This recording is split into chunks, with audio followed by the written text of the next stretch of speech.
नमस्कार दोस्तों, मैं वैभव त्रिपाठी आप सभी का स्वागत करता हूं बीएचयू वर्ल्ड के इस ऑनलाइन लर्निंग प्लेटफॉर्म पर। दोस्तों, आप सभी का बहुत बहुत स्वागत है रैंक बूस्टर सीरीज के इस अगले वीडियो में। और जैसा कि आप लोगों को पता है कि इस सीरीज के अंतर्गत हम लोग प्रीवियस ईयर क्वेश्चंस पेपर का डिस्कशन कर रहे हैं विथ डिटेल्ड सोल्यूशन, और जो उससे रिलेटेड कॉन्सेप्ट्स है वो भी हम लोग साथ साथ पढ़ते हुए चल रहे हैं।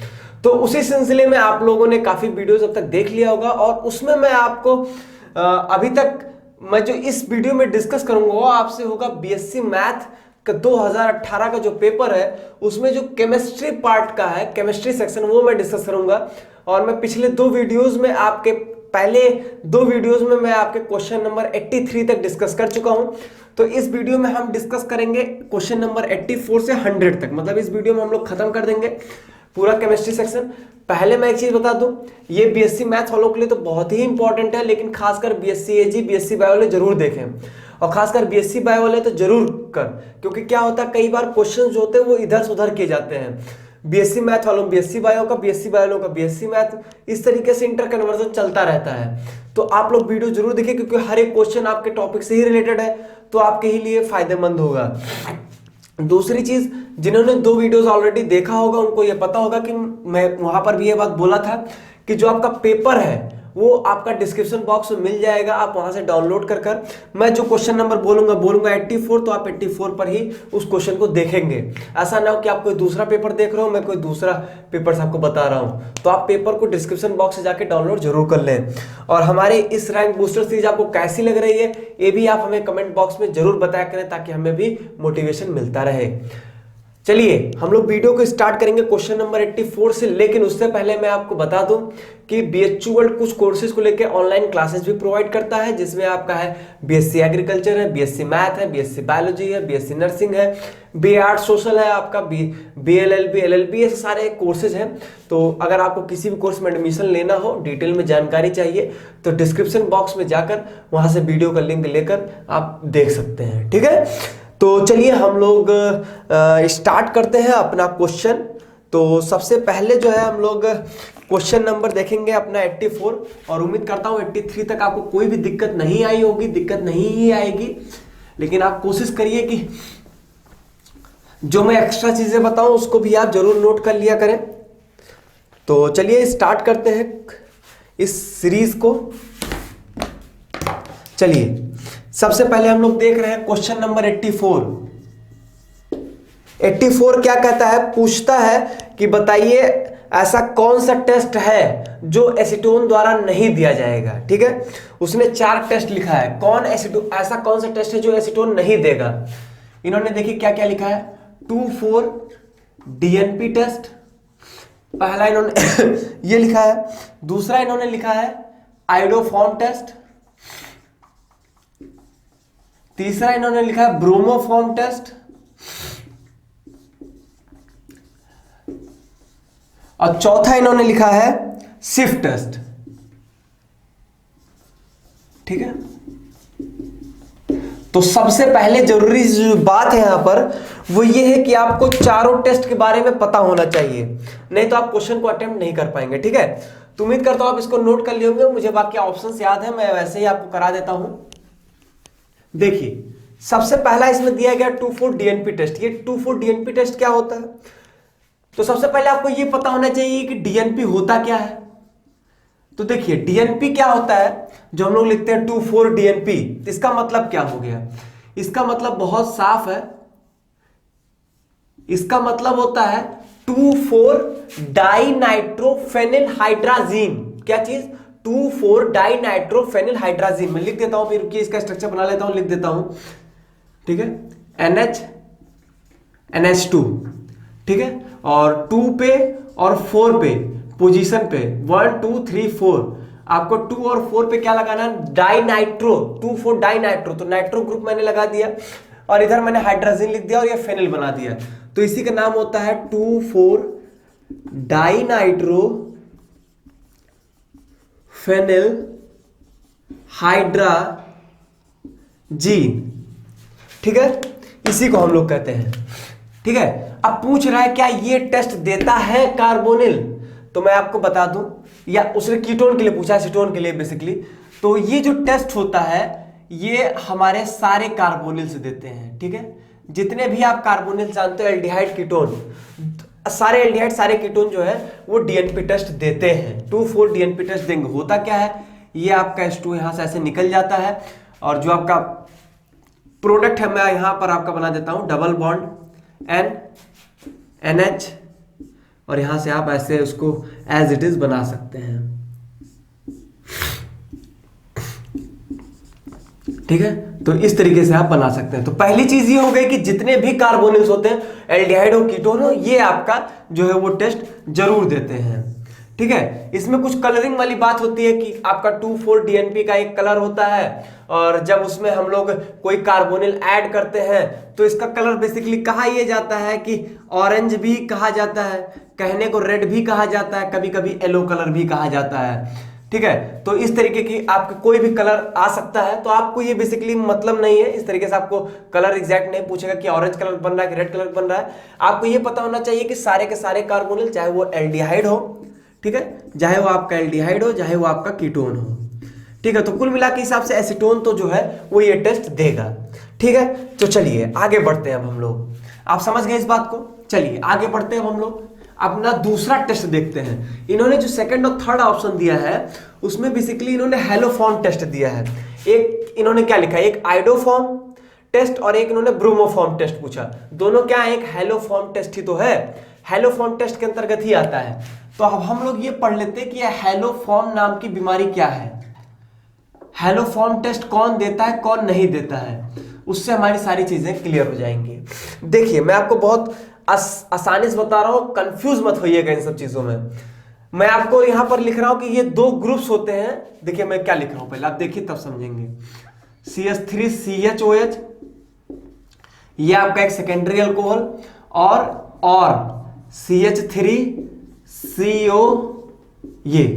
अगर आपको किसी भी कंपाउंड में या तो ये अगर मिल गया, किसी भी कंपाउंड में, ध्यान से लीजिए, किसी भी कंपाउंड में या तो ये ग्रुप या तो ये ग्रुप अगर लगा हुआ मिल गया तो निश्चित तौर पर वो हेलोफॉर्म टेस्ट देगा। हेलोफॉर्म टेस्ट होता क्या है, हेलोफॉर्म टेस्ट मान लीजिए अगर यही CH3CO CH3 जैसे एसीटोन दिया गया है ना, आपके क्वेश्चन में एसीटोन दिया गया है, तो CH3CO ग्रुप प्रेजेंट है कि नहीं प्रेजेंट है, प्रेजेंट है। होता क्या है कि आप कोई भी X2 ले लीजिए, X2 मतलब X मतलब यहां पर हेलोजन होगा। आप कोई X2 ले लेते हो, X में आपका हो सकता है Cl हो सकता है, Br हो सकता है, I हो सकता है, और इसके साथ आपने बेस ले लिया, बेस के लिए मैं OH माइनस रिप्रेजेंट कर लेता हूं।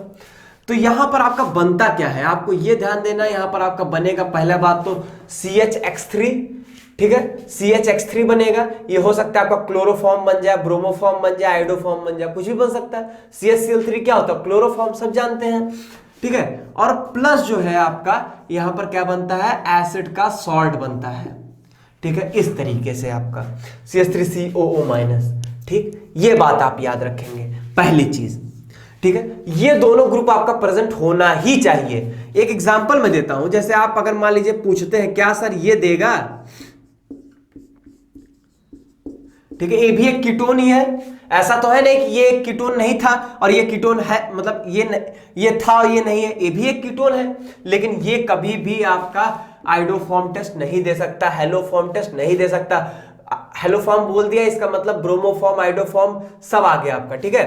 टेस्ट नहीं दे सकता है। क्यों नहीं दे सकता है, रीजन है साफ साफ, क्योंकि मैंने कहा कि दो ही केस में देता ही है, या तो ये दोनों ग्रुप आपका प्रेजेंट मिलेगा तभी होगा, ठीक है, बाकी किसी केस में नहीं होगा।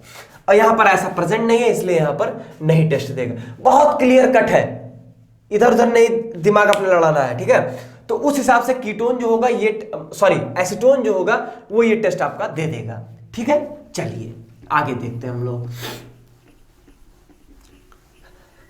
एक बात और यहां पर याद रखिएगा, आप पूछेंगे सर इस हिसाब से इसका मतलब सिर्फ सेकेंडरी अल्कोहल और इस तरीके से आपका कीटोन दे सकते हैं या एसीटोन दे सकते हैं, आप ये कह रहे हो सर इसका मतलब यही होगा? नहीं, एक चीज याद रखिएगा, सेकेंडरी अल्कोहल तो देंगे ही देंगे अगर इस टाइप का ग्रुप प्रेजेंट है तो। उसके साथ साथ अगर एक प्राइमरी अल्कोहल है, सिर्फ ये वाला, और आप पूछोगे क्या सर एल्डिहाइड नहीं देते हैं? नहीं देते एल्डिहाइड, लेकिन सिर्फ यही एक एल्डिहाइड है this is the only one primary alcohol and this is the only one मतलब एल्डिहाइड, ठीक है, जो कि आपका आइडोफॉर्म टेस्ट देते हैं।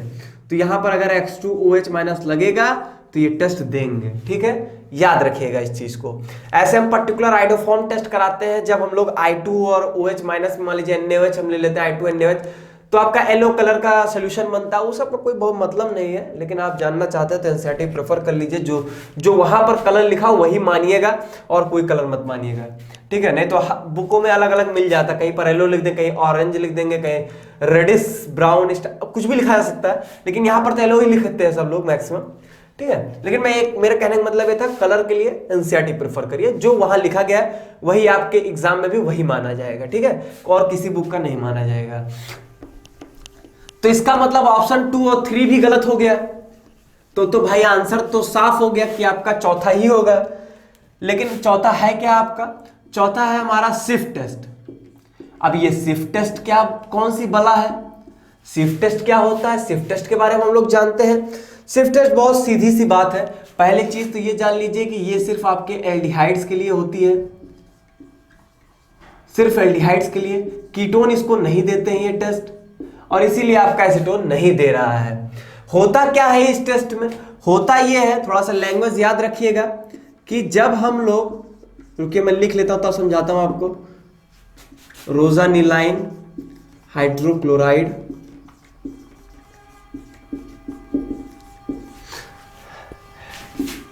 देखिए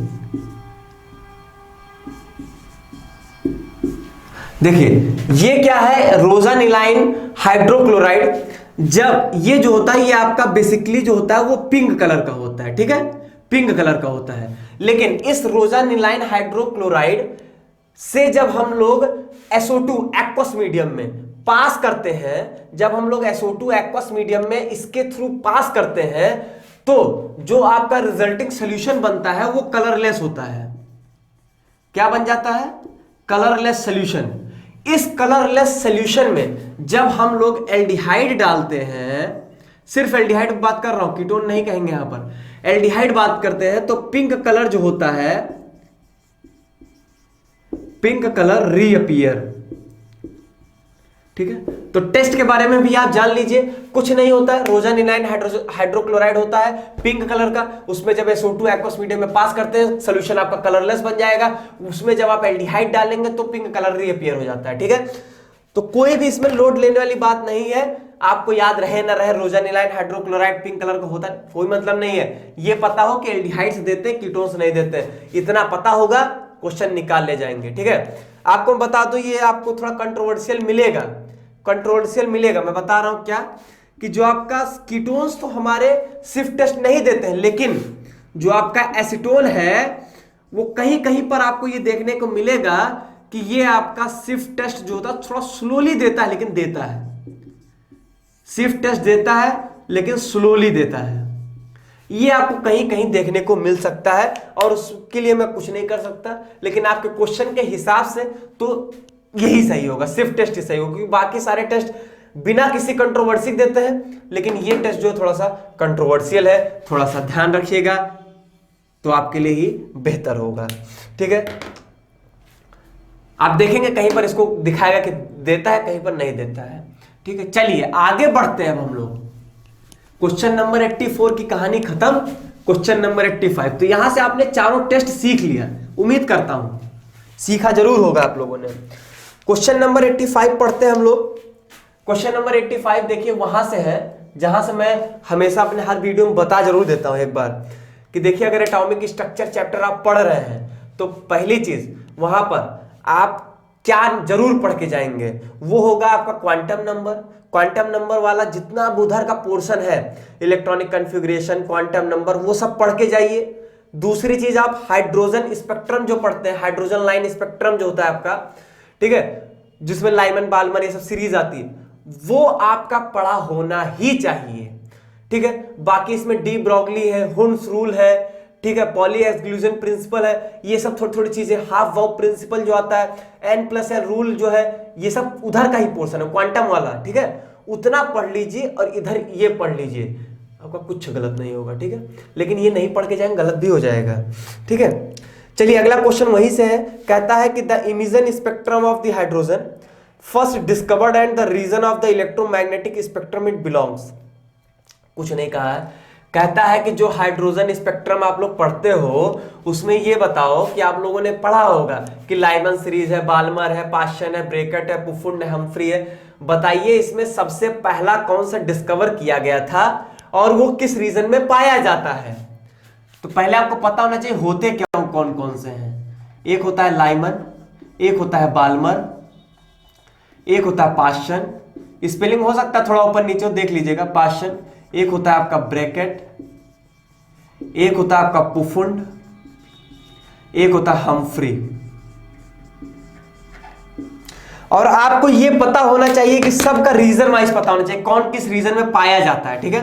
कोई छूटा नहीं, Lyman, Balmer, Paschen, Brackett, Pfund, Humphry, ठीक है, कुछ नहीं छूटा। लाइमन जो होता है हमारा अल्ट्रावायलेट रीजन में पाया जाता है, बाल्मर जो होता है हमारा विजिबल रीजन में पाया जाता है, पाश्चन से लेकर आप इन सब को इंफ्रारेड में डाल सकते हो और इसको फार इंफ्रारेड में डाल दो। इसे फार इंफ्रारेड का कोई मतलब नहीं है, आप सबको इंफ्रारेड रीजन में रखोगे ना तब भी कोई फर्क नहीं पड़ेगा।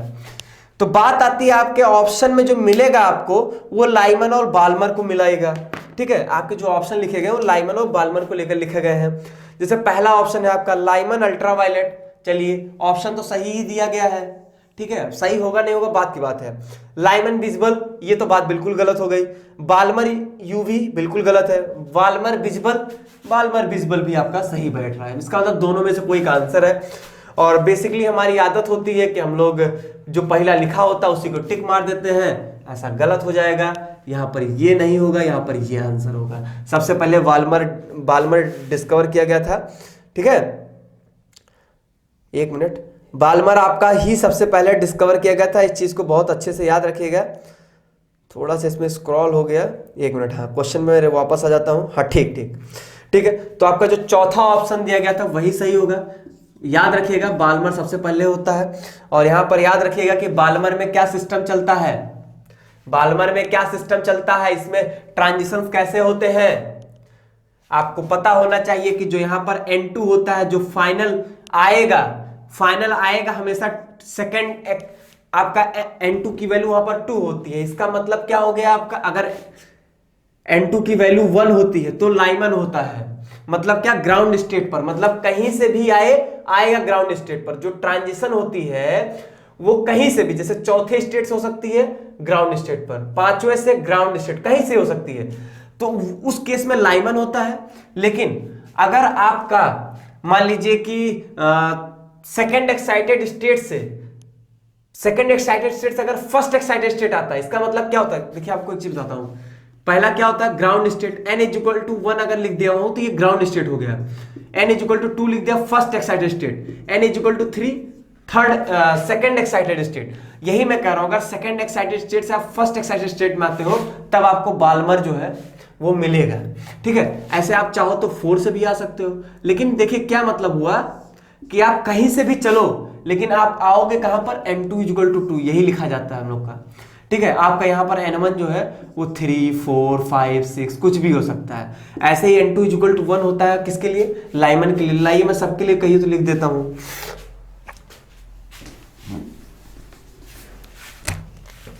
N2 की बात अगर मैं करूं तो N2 = 1, 2, 3, 4, 5, 6, ठीक है।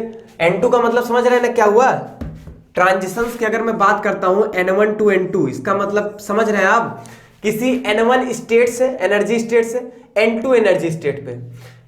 अब N1 आपका क्या होगा वो डिसाइड करेगा N2 पे। अगर N2 1 है तो N2 अगर 1 है इसका मतलब हमें आना 1 है, मतलब ग्राउंड स्टेट पर, तो हम फर्स्ट एक्साइटेड स्टेट से भी आ सकते हैं, सेकंड से भी आ सकते हैं, थर्ड से भी आ सकते हैं, कहीं से भी आप आ सकते हैं। लेकिन आपको आना फाइनली 1, 2, 3, 4, 5, 6 इस तरीके से है। आप कहोगे सर N2 N1 का यूज कहीं करते हैं क्या, बिल्कुल करते हैं सर।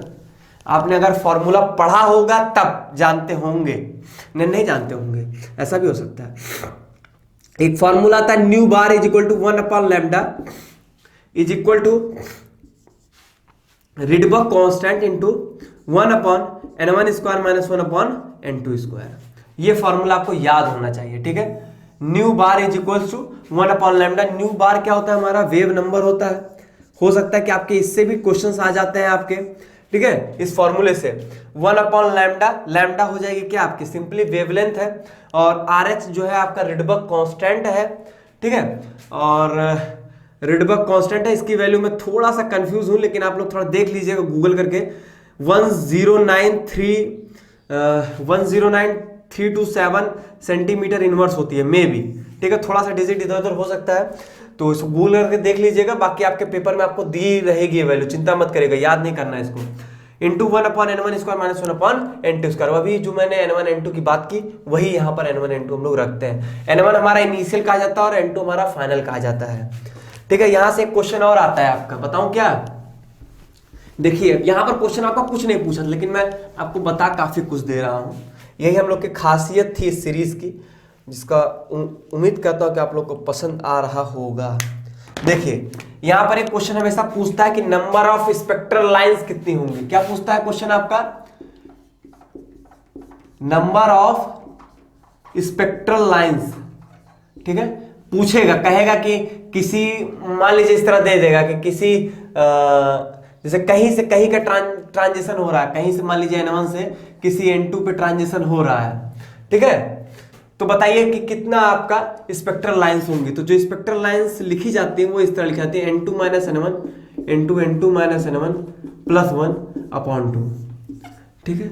जैसे कि मान लीजिए कह दिया गया, यहां पर ये याद रखिएगा जो ट्रांजिशंस हो रहे हैं, जैसे मान लीजिए आपसे ये कहा गया कि, मान लीजिए कहा गया कि 5th एक्साइटेड स्टेट से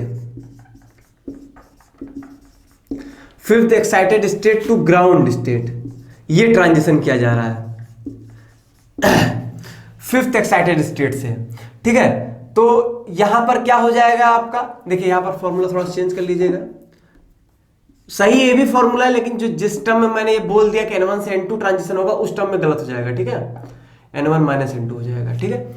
अब इसमें क्या करना है आपको, 5th एक्साइटेड स्टेट का मतलब क्या हो गया?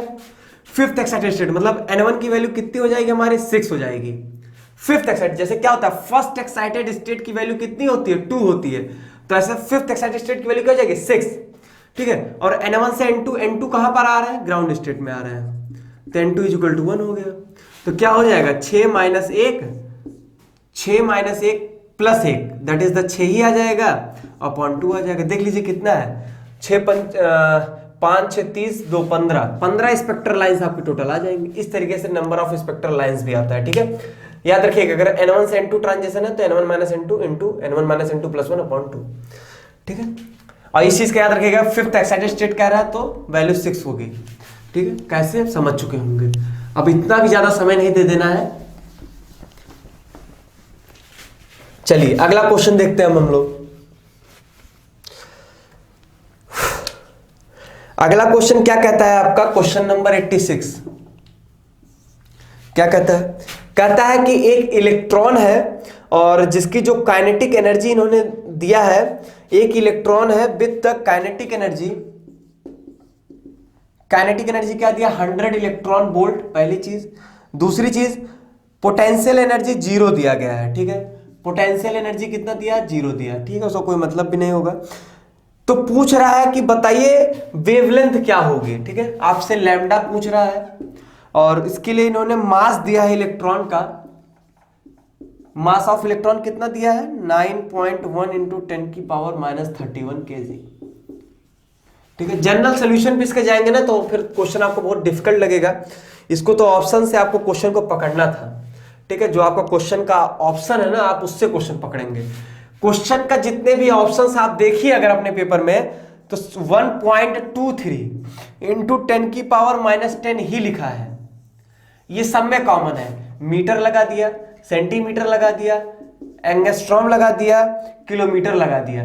अब आप पकड़ के देखो कि आपका मीटर, सेंटीमीटर, एंगस्ट्रॉम, किलोमीटर क्या होगा, उस हिसाब से आप आंसर दे पाओगे, ठीक है। तो करना तो आपको कुछ था ही नहीं, आप इसका मतलब वैल्यू तो यही आ रही है, ठीक है। लेकिन तब भी हम देखते कहां से आ रही है, ऐसा क्या हो गया।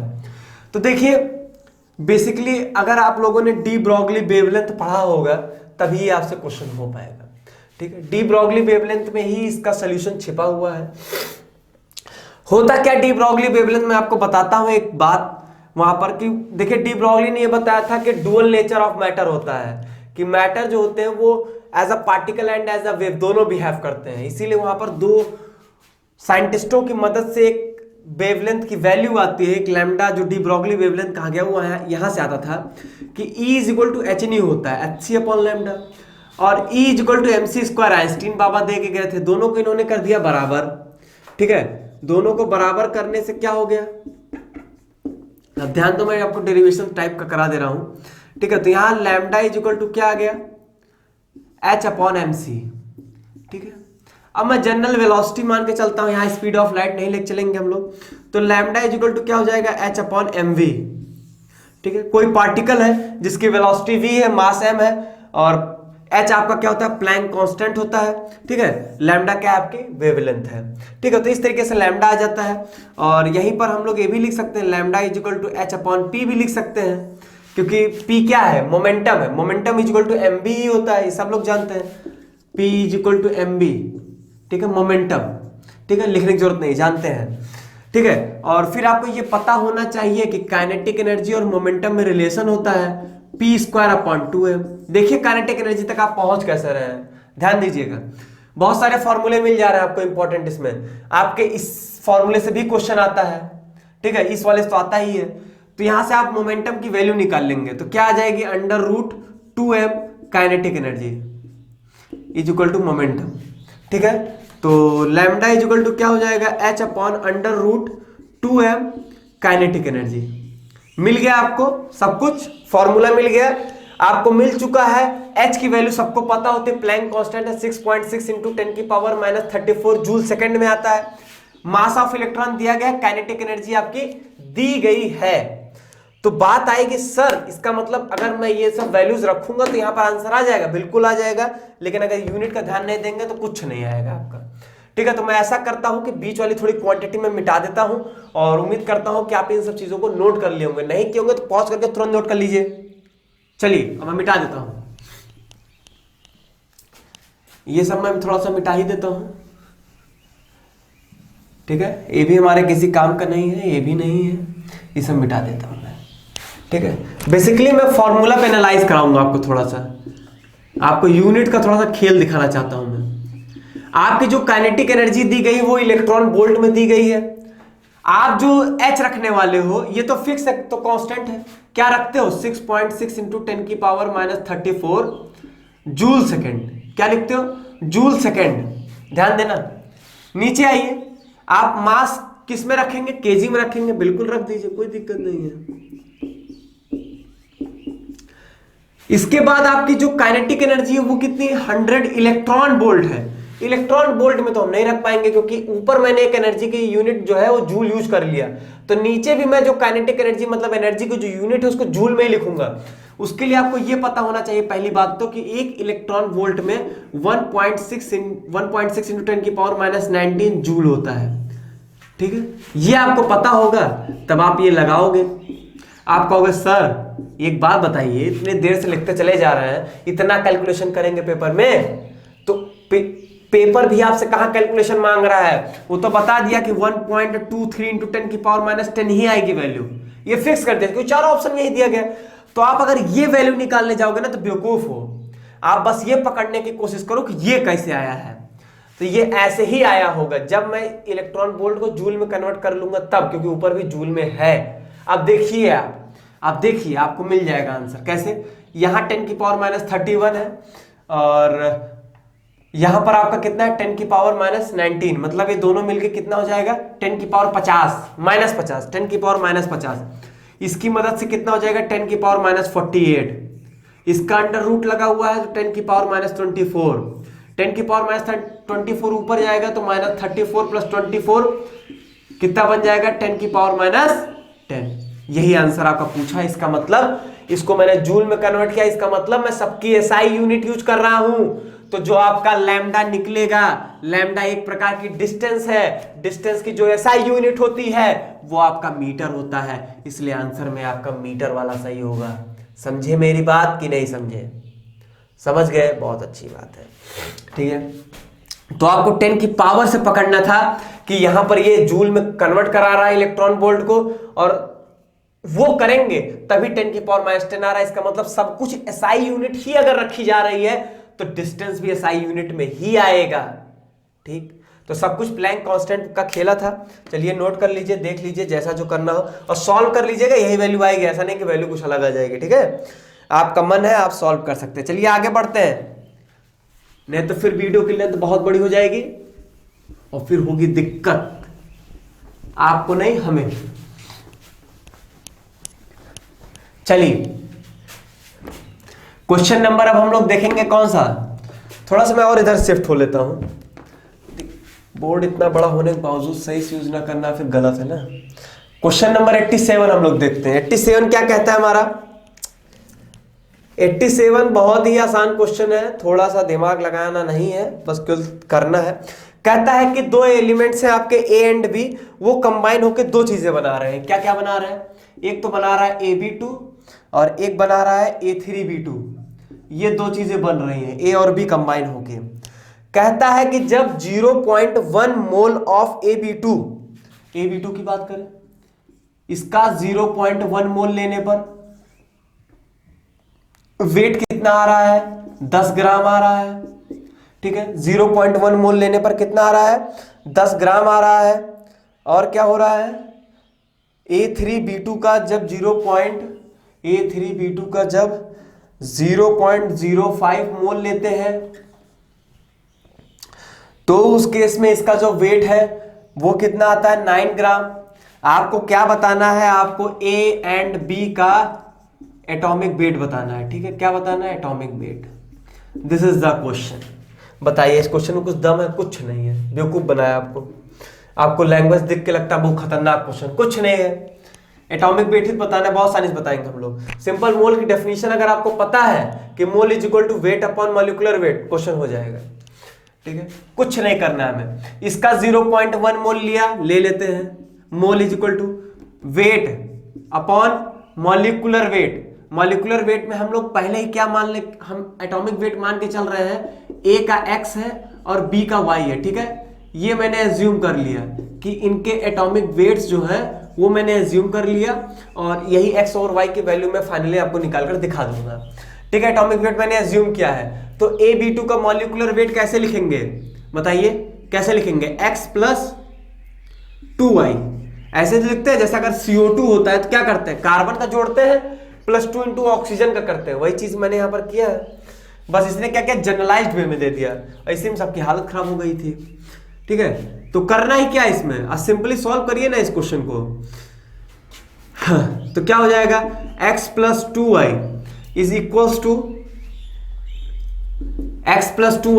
टू हो जाएगा आपका 100। ठीक, पहला यहां से बन गया। दूसरा यहां कैसे बनेगा? यहां बन जाएगा 0.05 is equals to 9 upon 3x plus 2y। तो क्या आ जाएगा? आ जाएगा आपका यहां पर 3x plus 2y is equals to 9 upon 0.05। ठीक है, तो यहां पर आप देखोगे तो आपका क्या आ जाएगा? आपका आ जाएगा यहां पर 9 अपॉन 5 इंटू 10 की पावर -2 लिखा है। इस 10 की पावर -2 को ऊपर कर देंगे तो 10 की पावर 2 हो जाएगा। इस 5 से काट देंगे तो 20 आ जाएगा, 180 आ जाएगा। तो 3x plus 2y is equal to कितना आ जाएगा? 180। कोई मतलब नहीं है ये सब निकालने का। आप चाहिए दोनों इक्वेशन को सॉल्व कर x और y की वैल्यू निकाल लीजिए, और नहीं तो एक काम करिए ना, ऑप्शन दिया गया है x y की वैल्यू रख कर सेटिस्फाई कर लीजिए। चलिए मैं पहला सेटिस्फाई करता हूँ, 40 एंड 30। तो 40 प्लस 30 मतलब 60, 100। हाँ ठीक है, तो सही हो रहा है, पहला ही सही हो गया। 30 एंड 40 नहीं, 30 40 नहीं होगा। 50 50 नहीं होगा, क्योंकि 50 प्लस 100 150 हो जाएगा। नहीं, अच्छा आप लोग कहोगे सर दूसरे वाले में नहीं चेक कर रहे हैं, पहले से चेक कर ले रहे हैं। अरे दूसरे वाले में वही होगा भाई। 40 30 देखिए कितना आ जाएगा आपका? 40 120 आ जाएगा और 30 180। ठीक है, तो 40 30 आंसर हो जाएगा। मतलब x की वैल्यू क्या आ जाएगी आपकी? 40, b की वैल्यू क्या आ जाएगी? 30। आसान क्वेश्चन था, मोल की डेफिनेशन पे क्वेश्चन था। ये सब बस लैंग्वेज इसलिए लिखे जाते हैं इस तरीके से ताकि आप डर जाएं और आप क्वेश्चन को छोड़ दें और जिसको रैंक लानी है, जिसको सिलेक्शन लेना है, वो ये क्वेश्चन कर लेगा। ठीक है, चलिए आगे बढ़िए। डरते हम लोग ज्यादा है, काम कम करते हैं, यही समस्या है। चलिए आगे बढ़ते हैं हम लोग अब अपने अगले क्वेश्चन पर। वो है हमारा 88। क्वेश्चन कहता है सॉलिड स्टेट से पूछता है कि what is the total number of atoms per unit cell, total number of atoms per unit cell in the primitive face centred cubic. मतलब एफसीसी में पूछ रहा है कि number of atoms per unit cell कितने हैं। क्या पूछ रहा है? Number of atoms. ये सब तो याद होना चाहिए यार, ये सब निकालना नहीं जाता। पर यूनिट सेल, कुछ नहीं करना है। एफसीसी क्या होती है? फेस सेंटर्ड क्यूबिक क्या होता है? क्या होता है बताइए।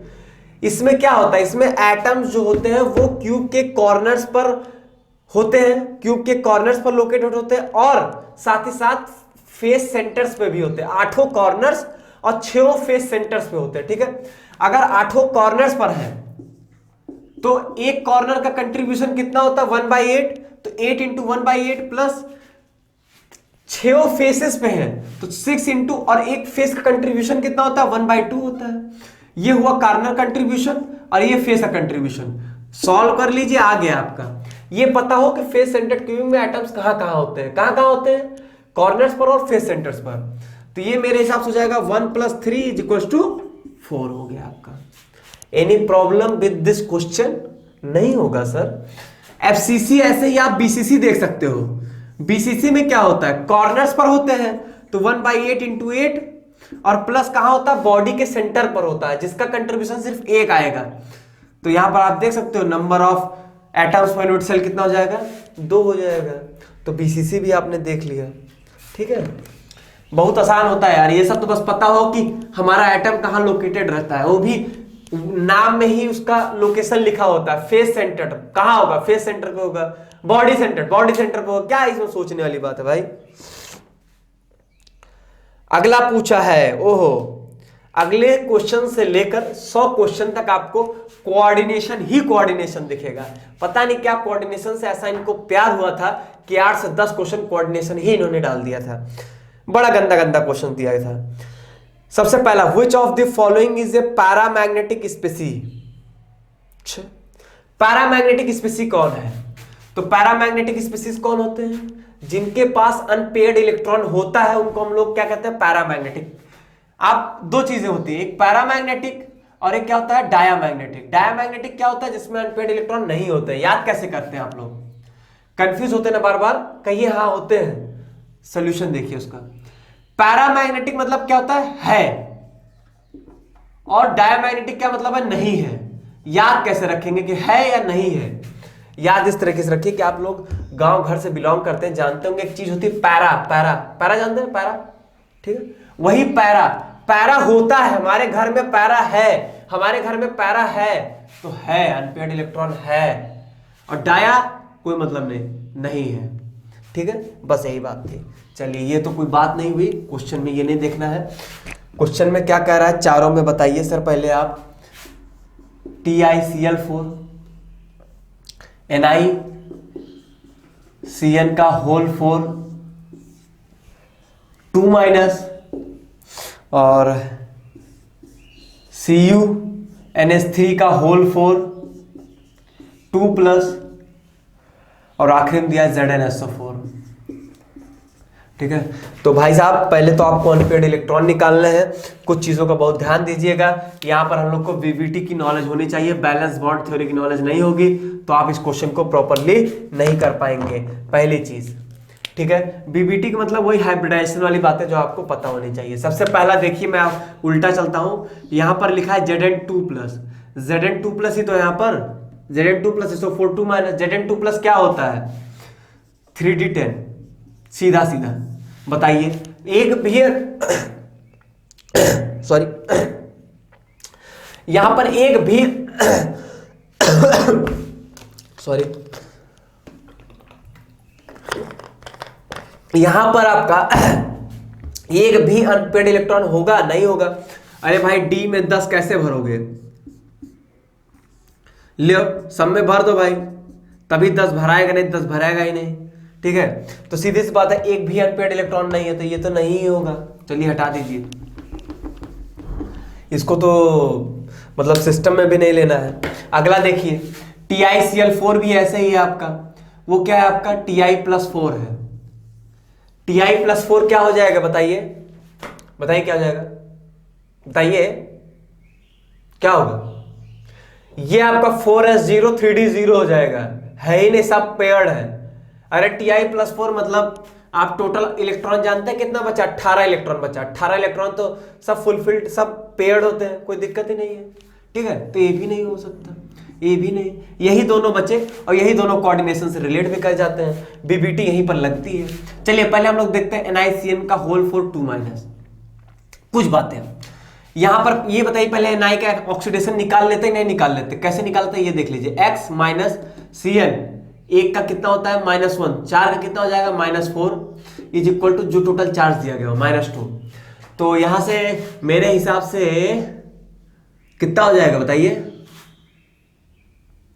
NiCN का होल फॉर, हाँ ठीक, आपका कितना आ जाएगा, 1 मिनट, नहीं x प्लस करेंगे ना, सॉरी x माइनस कहां से, अरे अरे भाई इतना बड़ा ब्लंडर नहीं चलेगा। x, अरे आप क्या करते हैं भाई, x प्लस इसका ऑक्सीडेशन सबका जोड़ के इक्वल टू करते हैं ना। अरे यार ऐसी गलती कैसे हो सकती है। तो क्या हो जाएगा 4 - 2, तो x की वैल्यू कितनी आ जाएगी +2। ठीक है, तो क्या हो जाएगा Na+2 की बात हो रही है यहां पर। ठीक है, लेकिन यहां पर लीगेंड्स दिए गए हैं, तो उस हिसाब से आपको फिलिंग विलिंग करके देखना पड़ेगा पेयर्ड अनपेयर्ड। डायरेक्ट Na+2 देख के हम नहीं बता सकते हैं। Na2+ मतलब हो जाता है 3d8, ठीक है, 4s0। ठीक है, चलिए बना लेते हैं, 3d8 बना लेते हैं। 1 2 3 4 5 6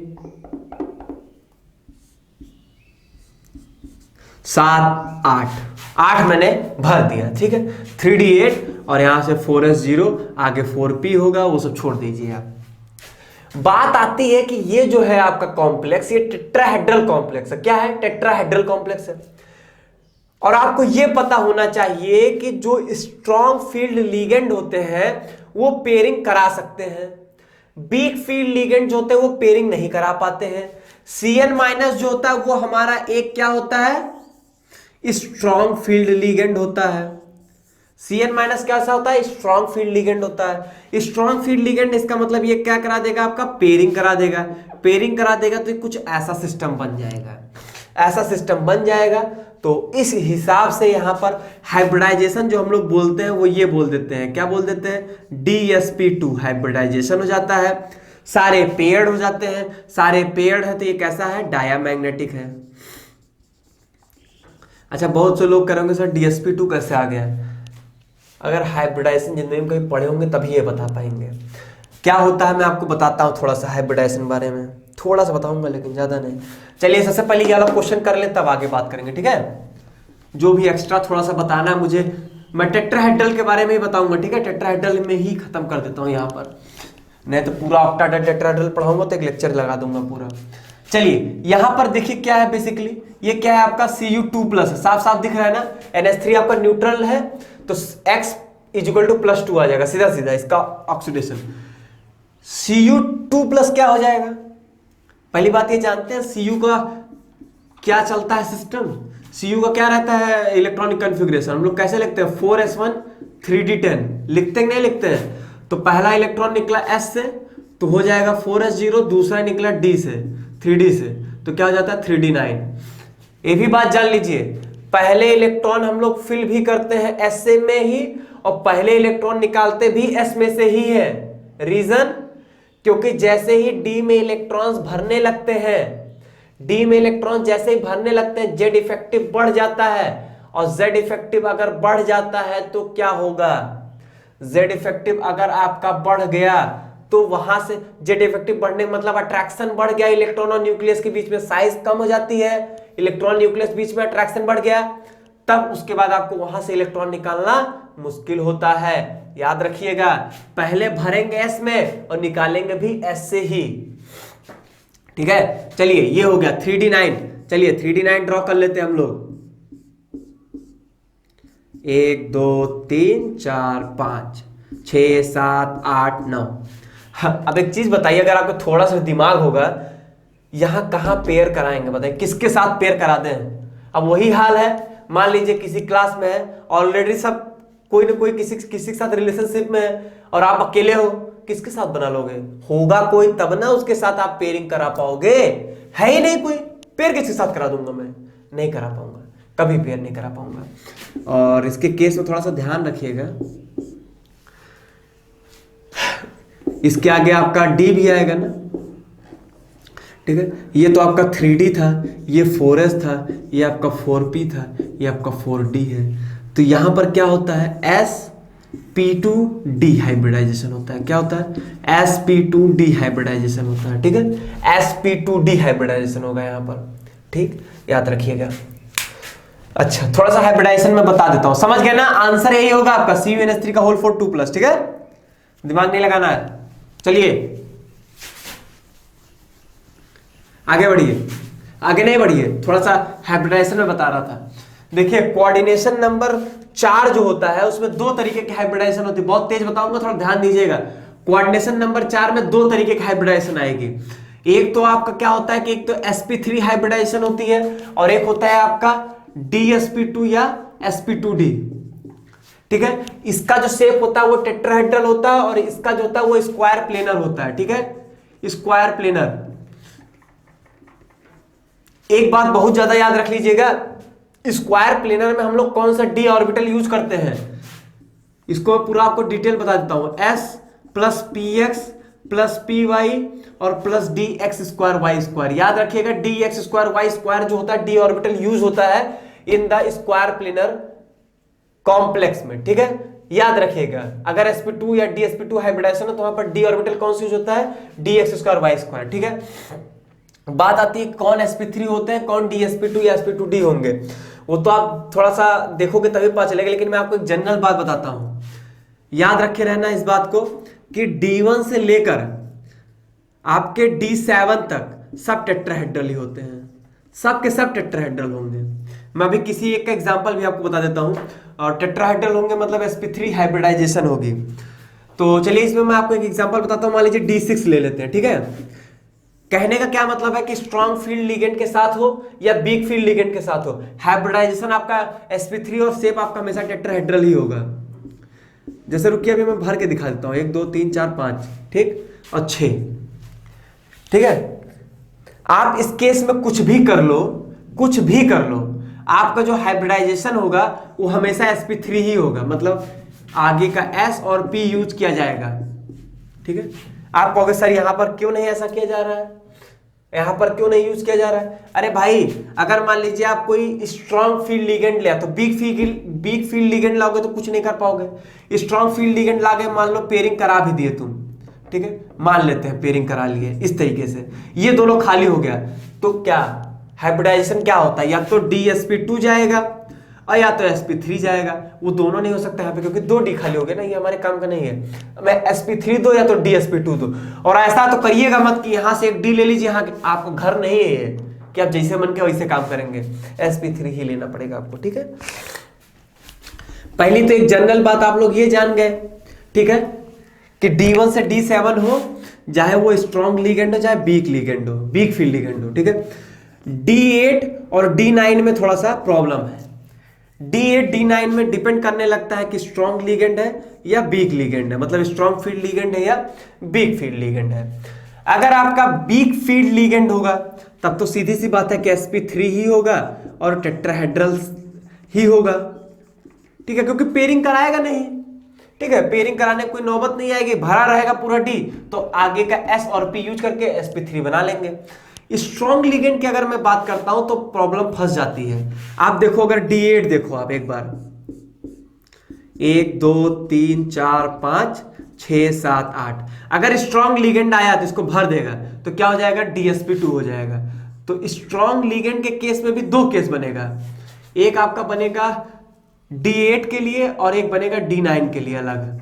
d8 में क्या होता है, हाइब्रिडाइजेशन जो हो जाता है वो dsp2 होता है, शेप आपका तो स्क्वायर प्लेनर ही होगा, ज्योमेट्री आपकी स्क्वायर प्लेनर होगी, वो निश्चिंत रहिए। लेकिन हाइब्रिडाइजेशन देख लीजिए। और D9 के केस अभी मैंने आपको बताया था sp2d हाइब्रिडाइजेशन होता है, क्योंकि यहाँ पर पेयरिंग नहीं हो पाती, वहां पर 9 मतलब ये हाल है, यहाँ पर कोई पेयरिंग नहीं होगी। तो आगे जो हम लोग यूज करते हैं वो क्या हो जाता है, sp2d। ठीक है, याद रखिएगा, थोड़ा सा होगा स्क्वायर प्लेनर है। ठीक, तो टोटल मैंने आपको, और D10 कुछ नहीं भाई, D10 में कुछ नहीं करना है, sp3 हाइब्रिडाइजेशन पूरा D का D भरा हुआ है, आगे का sp यूज कर पाएंगे हम हाइब्रिडाइजेशन के लिए, तो sp3 हाइब्रिडाइजेशन हो जाएगा। ठीक है, चलिए पूरा कोऑर्डिनेशन नंबर 4 की कहानी खत्म कर दिया मैंने। ऐसे आप कोऑर्डिनेशन नंबर 6 देख सकते हो। कोऑर्डिनेशन नंबर 6 में कुछ नहीं होता, दो तरीके के होते हैं, एक sp3d2 और एक d2 sp3। जो आपका कोऑर्डिनेशन नंबर 6 में क्या है ना, कि जो आपके पहली चीज तो ये जान लीजिए, D3 तक तो लोड ही नहीं लेना आपको। D4 से D7 में ही स्ट्रॉन्ग और वीक लिगेंड के केस में आपका D2 sp3 sp3 D2 होता है, नहीं तो जनरली आपका वही चलेगा। जैसे आप स्टार्टिंग बात करते हो D1 से D3 तक का, तो D2 sp3 ही होगा, इनर ऑर्बिटल कॉम्प्लेक्स होगा। और जैसे D7 के बाद जाओगे, D8 से D10 तक जाओगे आप, तो वहां पर sp3 D2 होगा, आउटर ऑर्बिटल कॉम्प्लेक्स ही होगा। D4 से D7 में आपको स्ट्रॉन्ग लिगेंड और वीक लिगेंड की बात देखनी पड़ती है। आवश्यकता कहीं पड़ेगी तो मैं आपको बता दूंगा, फिलहाल अभी नहीं।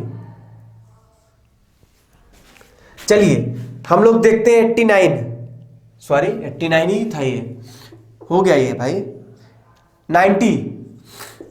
90 क्वेश्चन। फिर अगेन आपको सिर्फ बेवकूफ बनाया गया है। कैसे?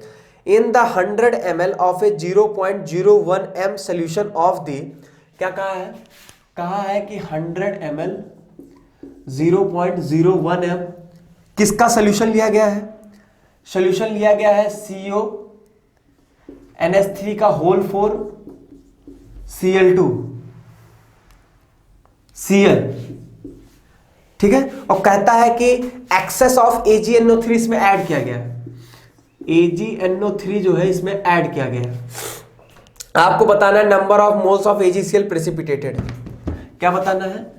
Number of moles of AgCl precipitated.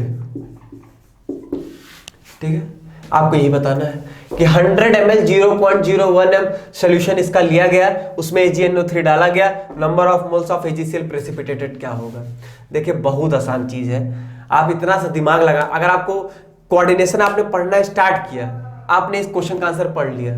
कैसे? पहले ही आपने पढ़ लिया होता है कि कोऑर्डिनेशन एंटिटी जो होती है ये कभी ब्रेक नहीं होती है, जो बाहर वाला यही ब्रेक हो जाएगा, प्लस और ये माइनस। तो एक ही आप AgNO3 डालोगे तो एक ही तो AgCl मिलेगा भाई, और क्या मिल जाएगा आपको? तो कहने का क्या मतलब हुआ, पहले आप ऐसा करो, ये मोलैरिटी दी गई है, ये वॉल्यूम दिया गया है। ठीक है, तो यहां से आप मोल्स निकाल लो, तो मेरे हिसाब से मोल्स आ जाएंगे आपके 1 मिली मोल्स आ जाएंगे, 1 मिली मोल्स। अगर आपने इस पूरे का 1 मिली मोल लिया है, मिली क्यों बोल रहा हूं, क्योंकि आपने वॉल्यूम जो है वो मिलीलीटर लिया है, इस टोटल का आपने 1 मिली मोल लिया है, तो इसका भी तो 1 ही मिली मोल है, मतलब ये जो है ये क्या देगा, 1 मिली मोल Cl माइनस दे रहा है, 1 मिली मोल Cl माइनस दे रहा है। ठीक है, या आपको दिक्कत हो रही है तो 10 की पावर -3 मोल कर लीजिए, मोल ऑफ Cl माइनस, तो इतना ही आपको AgCl भी मिल जाएगा। अरे भाई जितना Cl उतना AgCl ना यार, सीधी सी बात है। AgCl कहां से बन रहा है, कहीं आसमान से बन रहा है क्या, यहीं से बन रहा है। ठीक है, तो उतना ही AgCl देगा, तो 10 की पावर -3 मोल ऑफ AgCl भी मिल जाएगा आपको। यही आंसर आपको मिल जाएगा कहीं पर, देखिए 0.001, हाँ आंसर है आपका, देख लीजिए यही है। इतना आपको बेसिक सी बात है भाई, कोऑर्डिनेशन में कोऑर्डिनेशन एंटिटी नहीं ब्रेक होती है, सिर्फ बाहर वाला ब्रेक कर लीजिए बस, Cl माइनस इसको प्लस, और जितना पूरे का मोल है उतने का वो भी मोल है। वही हाल है जैसे NaCl का अगर मैं कहूं 1 मोल लिया जाता है, तो 1 मोल Na प्लस है और 1 मोल Cl माइनस है, वही काम यहां पर भी है। नहीं समझते यार छोटी छोटी बात।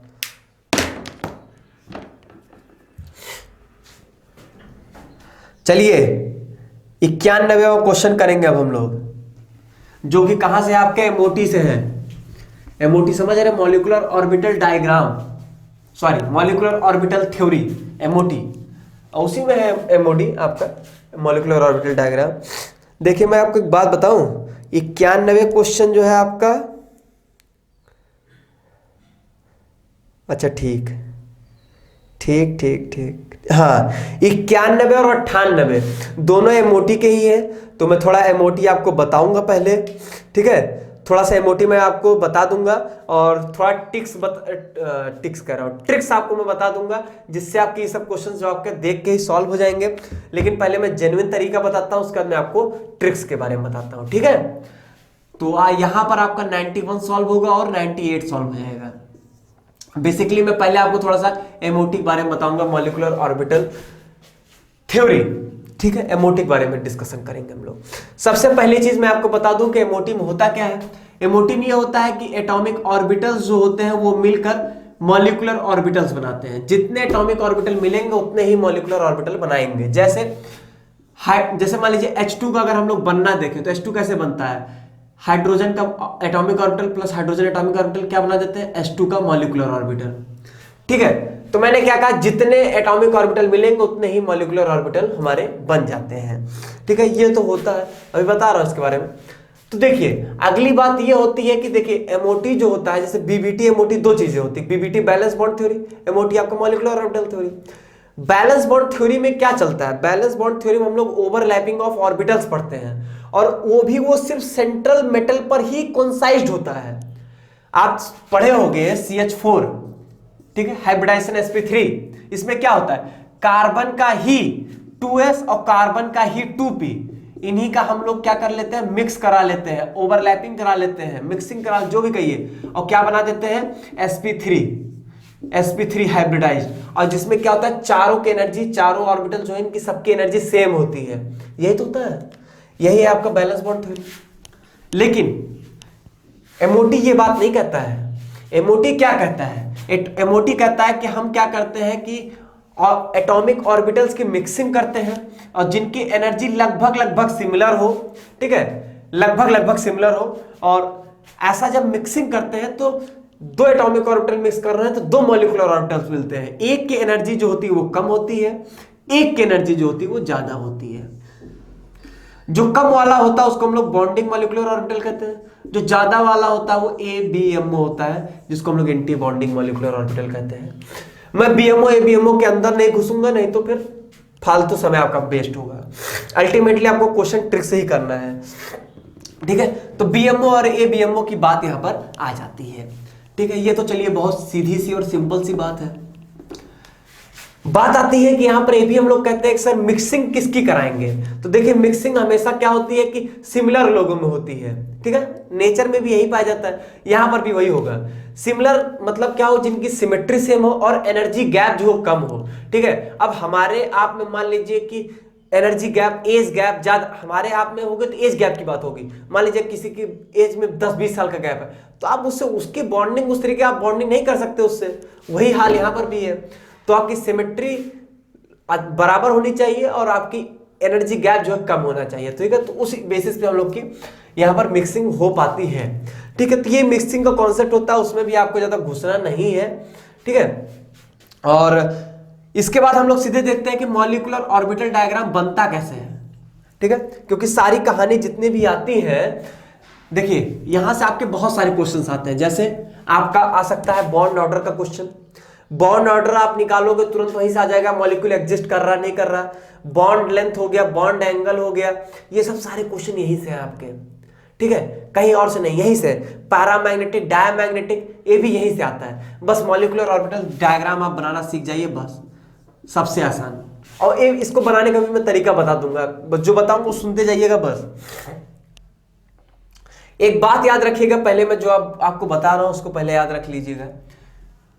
जैसे ऐसा करते ना, पहले एक सिंपल बना लेते हैं, फिर उसके बाद आपको बताता हूं। जैसे H2 है, H2 में क्या हाइड्रोजन का इलेक्ट्रॉनिक कॉन्फ़िगरेशन क्या होगा, 1s1। इधर भी लिख लीजिए क्योंकि दो है ना, 1s1 1s1 ऐसे लाइन बना लीजिए, ठीक। और 1s1 1s1 मतलब 1s ले लेते हैं हम लोग, ठीक है। एनर्जी सेम ही होगी, एक इलेक्ट्रॉन इसमें एक इलेक्ट्रॉन इसमें। मैंने क्या कहा था, दो मिक्स होते हैं तो क्या बनता है, एक बॉन्डिंग मॉलिक्यूलर ऑर्बिटल और एक एंटी बॉन्डिंग मॉलिक्यूलर ऑर्बिटल, ठीक है। टोटल आपके 2 इलेक्ट्रॉन्स भरने हैं तो दोनों इलेक्ट्रॉन्स आपके पहले इसी में भर जाएंगे। पहले लोअर एनर्जी आप क्या करते हो, इलेक्ट्रॉन्स को हमेशा increasing order of energy level में फिल करते हो, तो आप यहीं पर फिल कर दोगे, ठीक है, कोई दिक्कत नहीं दिक्कत यहाँ पर,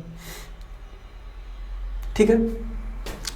बात आती है हमारी कि यहां पर बॉन्ड ऑर्डर कैसे निकालते हैं हम लोग। अच्छा एक बात और याद रखिएगा, जैसे 1s है 1s है 1s आप जब मिक्स करोगे दो चीजें होती हैं, एक होती है मिक्सिंग से क्या बनता है हमारा बॉन्ड बनता है जब, तो उसमें क्या होता है दो तरीके के होते हैं, एक हेड टू हेड मिक्सिंग होती है, हेड टू हेड ओवरलैपिंग होती है, उससे हमेशा सिग्मा बॉन्ड बनता है। और जब आप साइड वाली मिक्सिंग कराओगे, साइड वाली ओवरलैपिंग कराओगे, साइड ओवरलैपिंग, तो हमेशा पाई बॉन्ड बनता है, ठीक है। पाई नहीं बनता है, अगर दो लोब का इंटरेक्शन होता है तो पाई बॉन्ड बनता है, चार लोब है तो डेल्टा भी बन सकता है, इस तरीके से आगे भी बॉन्ड बनते हैं, लेकिन वो आप सबके मतलब के नहीं है, ठीक है। तो हेड टू हेड मतलब यही कह रहा था, जैसे मान लीजिए एस है और एस है, अब इन दोनों की मिक्सिंग होगी तो हेड टू हेड हीट होगी, तो जो बॉन्ड बनेगा वो सिग्मा बॉन्ड बनेगा, ठीक है। बीएससी में इस टाइप का क्वेश्चन आया था। अब जैसे मान लीजिए आ जाता है पीएक्स और प्लस पीएक्स, ठीक है, ये है आपका पीएक्स, ये है आपका पीएक्स, ठीक है। अब मान लीजिए इन फेज अगर मान लीजिए इसकी ओवरलैपिंग या मिक्सिंग होती तो क्या होगा, ये तो हेड टू हेड ही हो रहा है ना। अभी मैं बताऊं पी वाई तो पी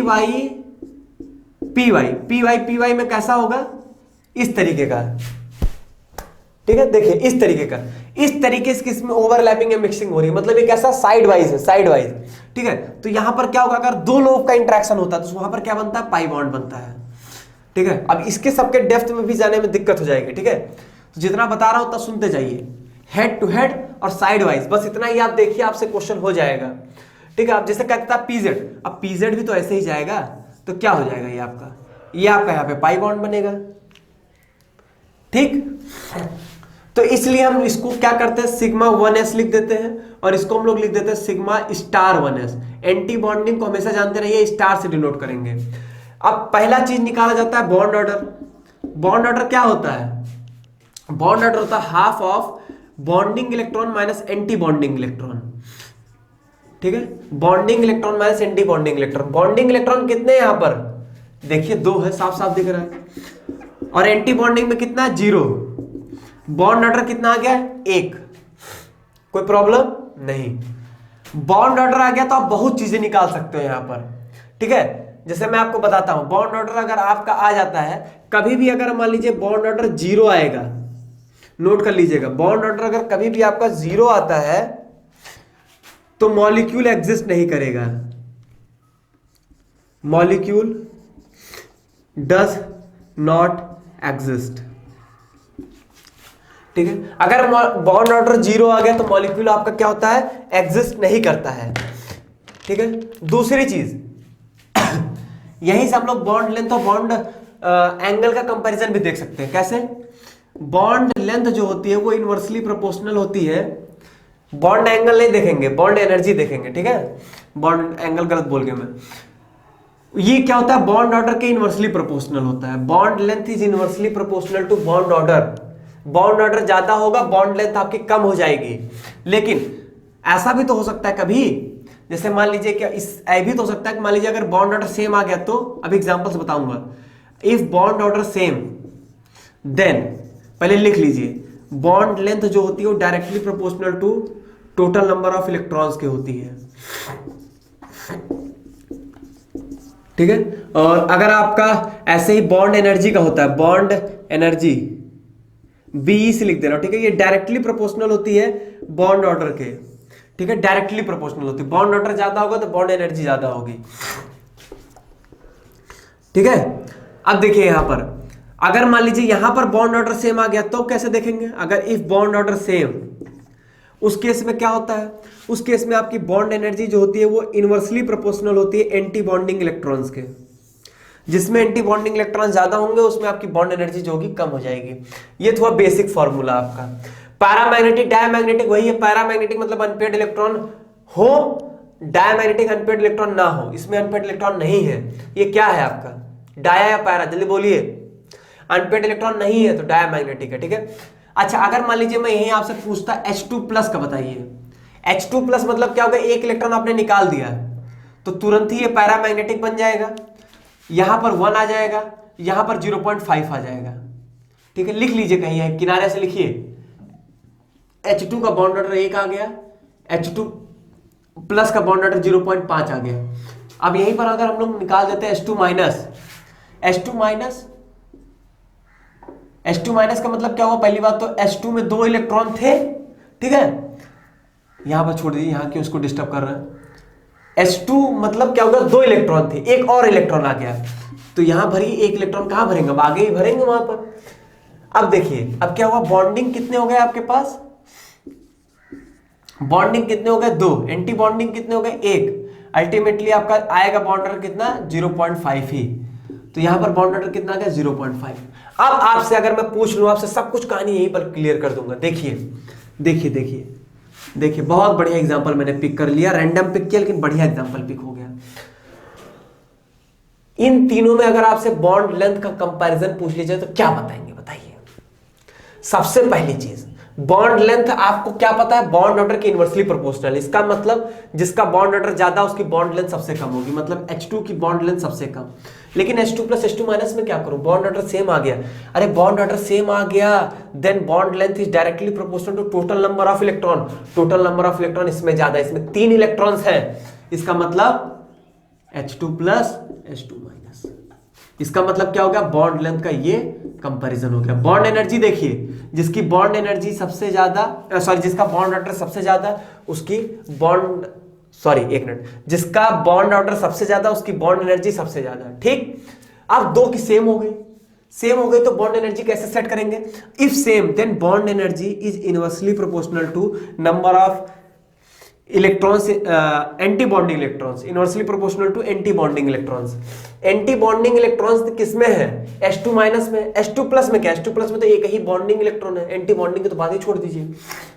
तो H2 माइनस में क्या हो गया? एक एंटी बॉन्डिंग इलेक्ट्रॉन है, एक एंटी बॉन्डिंग इलेक्ट्रॉन है, किसमें? H2 माइनस में।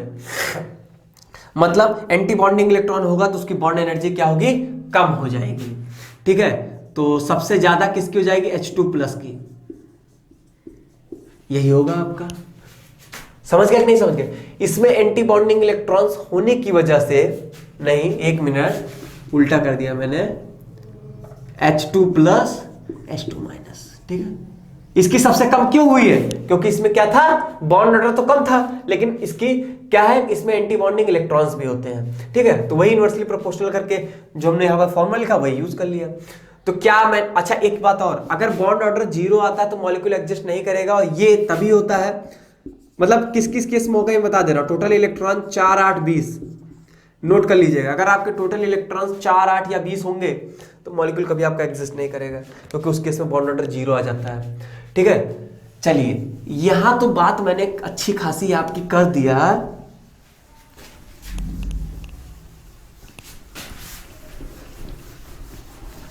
चलिए ये सब हटा देते हैं, मैं आपको बताता हूं कि आप मॉलिक्यूलर ऑर्बिटल डायग्राम बनाओगे कैसे, ठीक है। H2 का तो बहुत आसान होता है बनाना, आगे फंस जाओगे आप।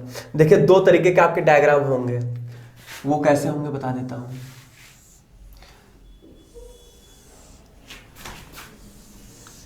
और फिर मैं किसी का बनाऊंगा नहीं, आप खुद करोगे, फिर सीधे ट्रिक बताऊंगा, लेट ज्यादा हो जाएगा, ठीक है। देखिए आपको बेसिकली इसमें क्या करना है, ध्यान दीजिए।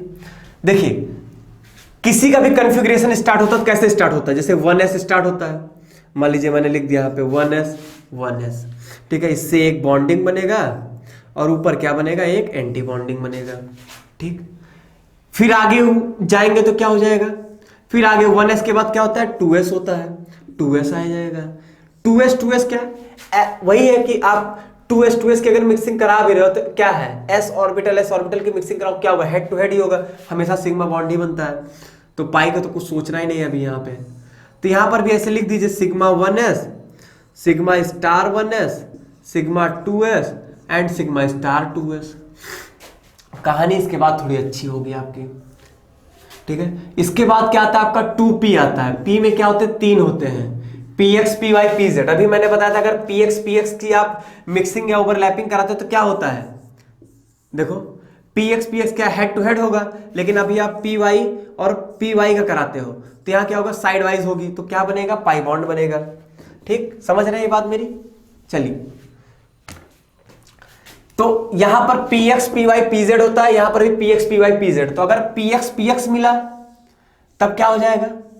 सिग्मा बॉन्ड बन जाएगा, तो इसको हम लोग क्या कहेंगे, सिग्मा 2p। लेकिन अगर पी वाई मिले या पी वाई या पीजेड मिले, ठीक है, तो क्या बनता है, पाई बॉन्ड ही बनता है। तो 2 पाई बॉन्ड मैंने यहां पे बना दिया, ठीक है। तो इसको हम लोग क्या लिखेंगे, पाई 2p, ठीक है।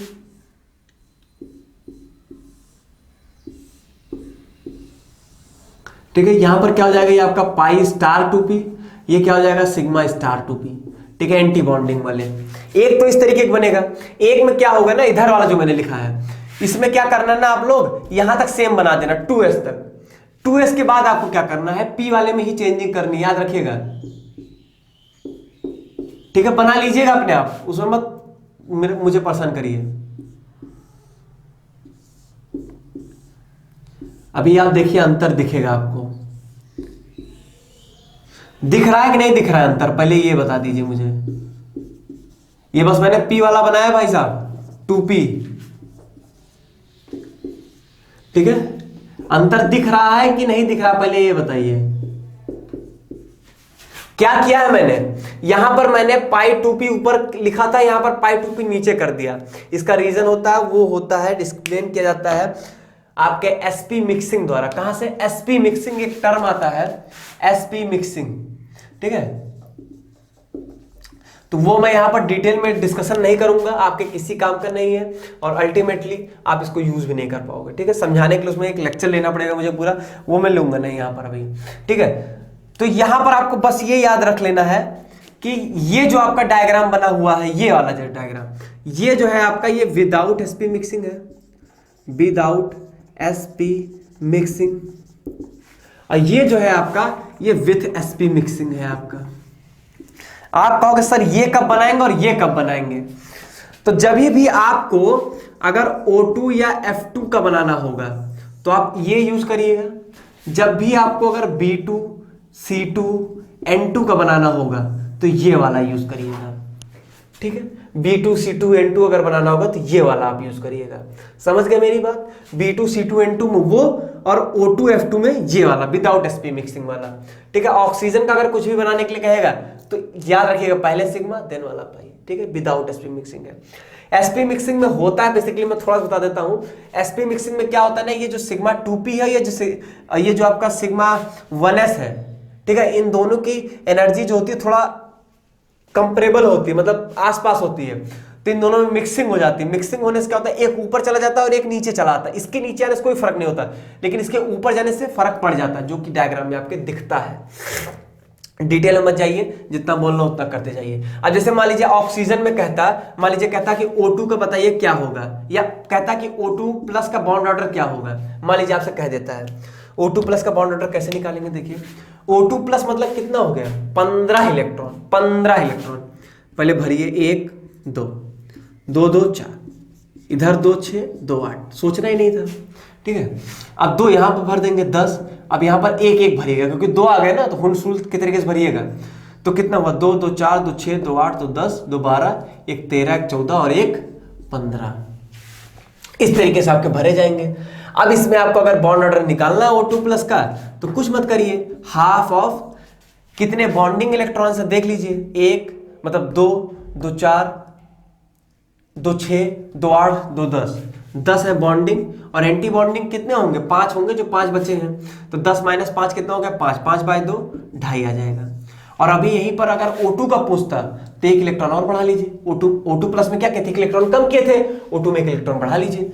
तो यहां पर क्या हो जाएगा आपका, बॉन्डिंग में तो 10 ही है, लेकिन एंटी बॉन्डिंग में कितने हो गए, 6 हो गए। 10 माइनस 6 4, 4 बाय 2 2 हो जाता। इस तरीके से बॉन्ड ऑर्डर आप निकाल लेंगे, ठीक है। चलिए, उम्मीद करता हूं आप समझ गए होंगे, और मैंने बहुत समय एमओटी पे वेस्ट कर दिया, जो मेरे लिए ही हानिकारक हो जाएगा, ठीक है। और इसी से आपका क्वेश्चन 91 98 दोनों हो जाएगा, कर लीजिएगा। आप कहोगे सर अभी आप इतनी देर चिल्ला रहे थे, सर ट्रिक बताएंगे, ट्रिक बताएंगे, वो नहीं बताएंगे सर, बताएंगे आपको। मैं बॉन्ड ऑर्डर निकालने का ट्रिक बता देता हूं। वो देखिए ट्रिक क्या है, आपको देखिए क्या करना है। बेसिकली ये 20 इलेक्ट्रॉन स्पेसी तक वैलिड होगा, मेरा जो ट्रिक होगी ये 20 इलेक्ट्रॉन स्पेसी तक होगा। मैं भी कहीं पढ़ा था तो मैं बता दे रहा हूं, आपको यूजफुल होगा।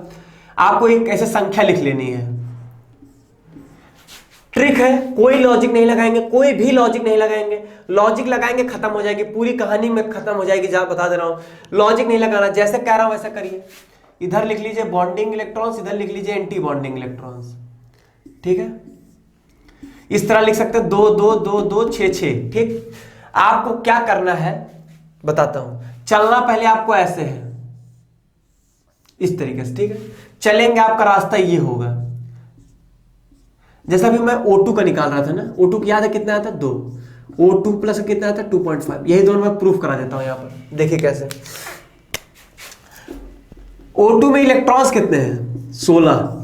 आपको क्या करना है 16 आप काउंट करिए, पहले क्या काउंट कर लेंगे, और जो काउंट कर रहे हैं उसको लिखते चलिए 2, फिर 2, अभी 16 नहीं पूरा हुआ, 2 2 8 हो गया, 16 नहीं पूरा हुआ, 6 8 से 14, अभी 16 नहीं पूरा हुआ। अब मुझे 16 के लिए कितना चाहिए 2 ही चाहिए सिर्फ, तो मैं 2 लिखूंगा, 6 में से सिर्फ 2 ही लिखूंगा, ठीक। लिख दिया मैंने, हो गया आपका ये आपकी हो गया बॉन्डिंग इलेक्ट्रॉन्स, ये हो गया एंटी बॉन्डिंग इलेक्ट्रॉन्स। आपका बॉन्ड ऑर्डर क्या होता है, bonding minus anti bonding, bonding जोड़ लीजिए 2 2 4 6 10 माइनस एंटी बॉन्डिंग 2 2 4 6, क्या यही वहां पर भी आ रहा होगा, यही यहां पर भी आ रहा है, 10 माइनस से 4/2, बॉन्ड ऑर्डर 2। O2 प्लस में क्या होता है 15 इलेक्ट्रॉन होता है, 2 2 4 2 6 2 8 6 14 1 15, लीजिए हो गया 6 माइनस, इसमें क्या कर लेंगे आप, हाँ देख लीजिए क्या आ जाएगा आपका 10 माइनस 5 2.5। कोई दिक्कत इसमें बताइए, कितनी आसान ट्रिक है। बॉन्ड ऑर्डर चुटकियों में निकलता है, bonding electrons anti bonding electrons की संख्या भी निकल जा रही है। इससे आपको क्या चाहिए, एक एग्जांपल और दूं, चलिए एक एग्जांपल और ले लीजिए। एग्जांपल ले लेते हैं हम लोग किसका, N2 का ले लें, N2 का इलेक्ट्रॉन्स कितने होते हैं 14, कितने होते हैं 14। आगे इसमें काउंट करते हैं 2 2 2 2, ठीक है 8 तक हो गया, 8 6 14। अब मुझे इसकी जरूरत नहीं, 0 कर दूंगा इसको मैं, ठीक है। ऐसे ऐसे चलते चलिए, और जहां पर संख्या खत्म हो जाए वही रोक दीजिएगा, ठीक है।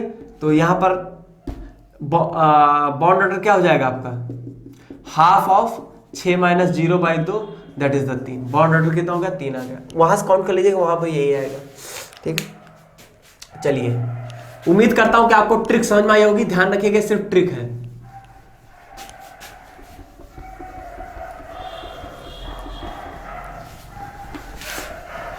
कहिए तो आगे प्रोसीड करूं। एक पैरामैग्नेटिक और डायमैग्नेटिक की भी ट्रिक होती है, लेना चाहेंगे ले लीजिए। पैरामैग्नेटिक,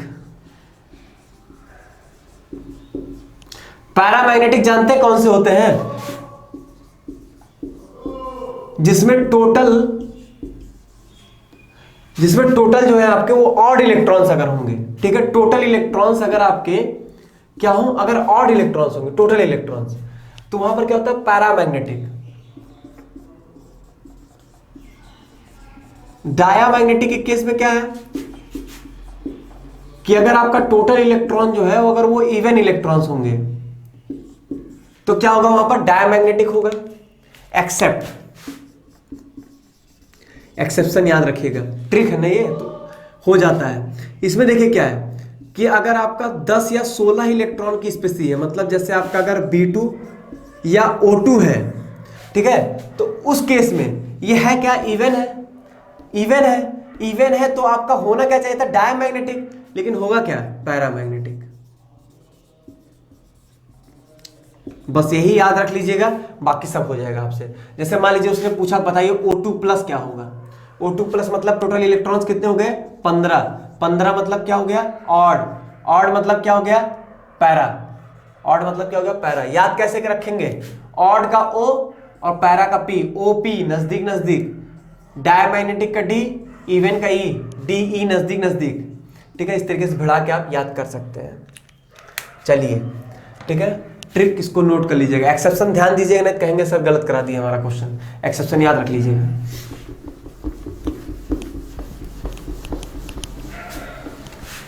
चलिए अब जल्दी से अब हम लोग क्या करते हैं, अपना खत्म करते हैं, क्योंकि लेंथ काफी ज्यादा हो ही गई है, ठीक है।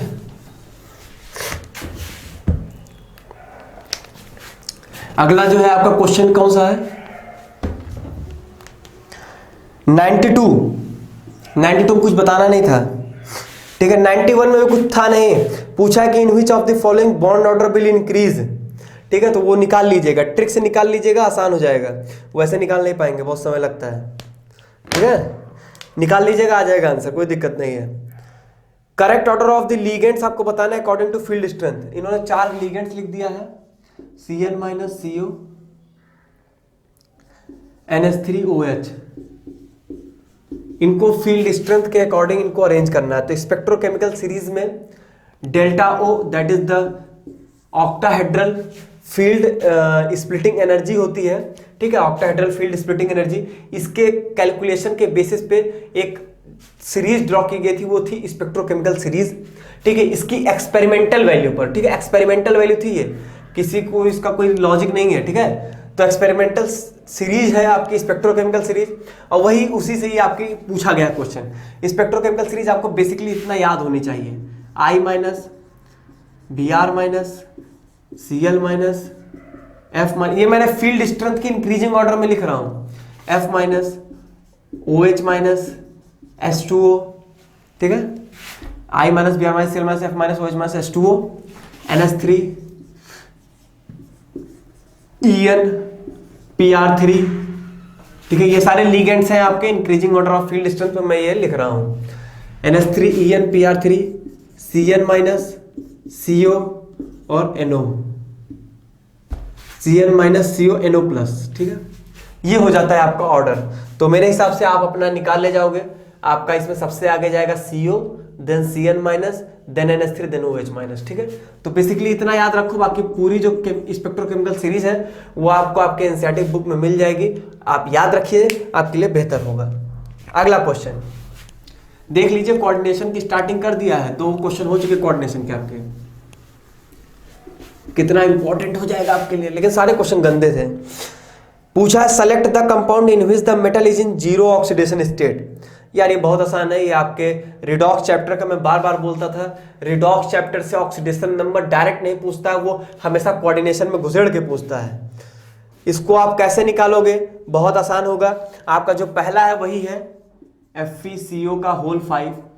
CO एक न्यूट्रल लिगेंड होता है, NH3 वाटर CO और NO, इतना आप जानते रहो। इसको हम लोग एमाइन कहते हैं, इसको एक्वा कहते हैं, इसको कार्बोनिल कहते हैं, और इसको हम लोग नाइट्रोसिल कहते हैं। ठीक है, इतना आप याद रखो, चारों न्यूट्रल लिगेंड्स हैं आपके।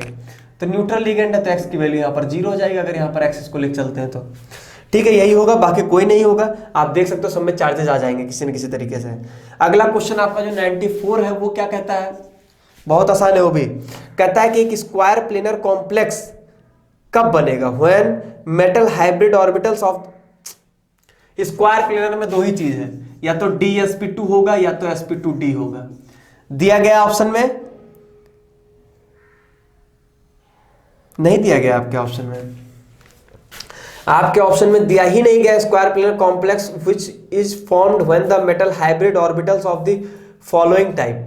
Metal hybrid orbitals of the following type, option ही नहीं दिया इसने। D2sp3 है, DsP3, ये सब नहीं होगा, गलत दिया गया आपका। ठीक है, ऑप्शन में ये होना चाहिए था, क्वेश्चन गलत हो जाएगा आपका, कोई दिक्कत नहीं, छोड़ दीजिए। ठीक है, 94 में यही आंसर होगा और कोई आंसर नहीं होगा।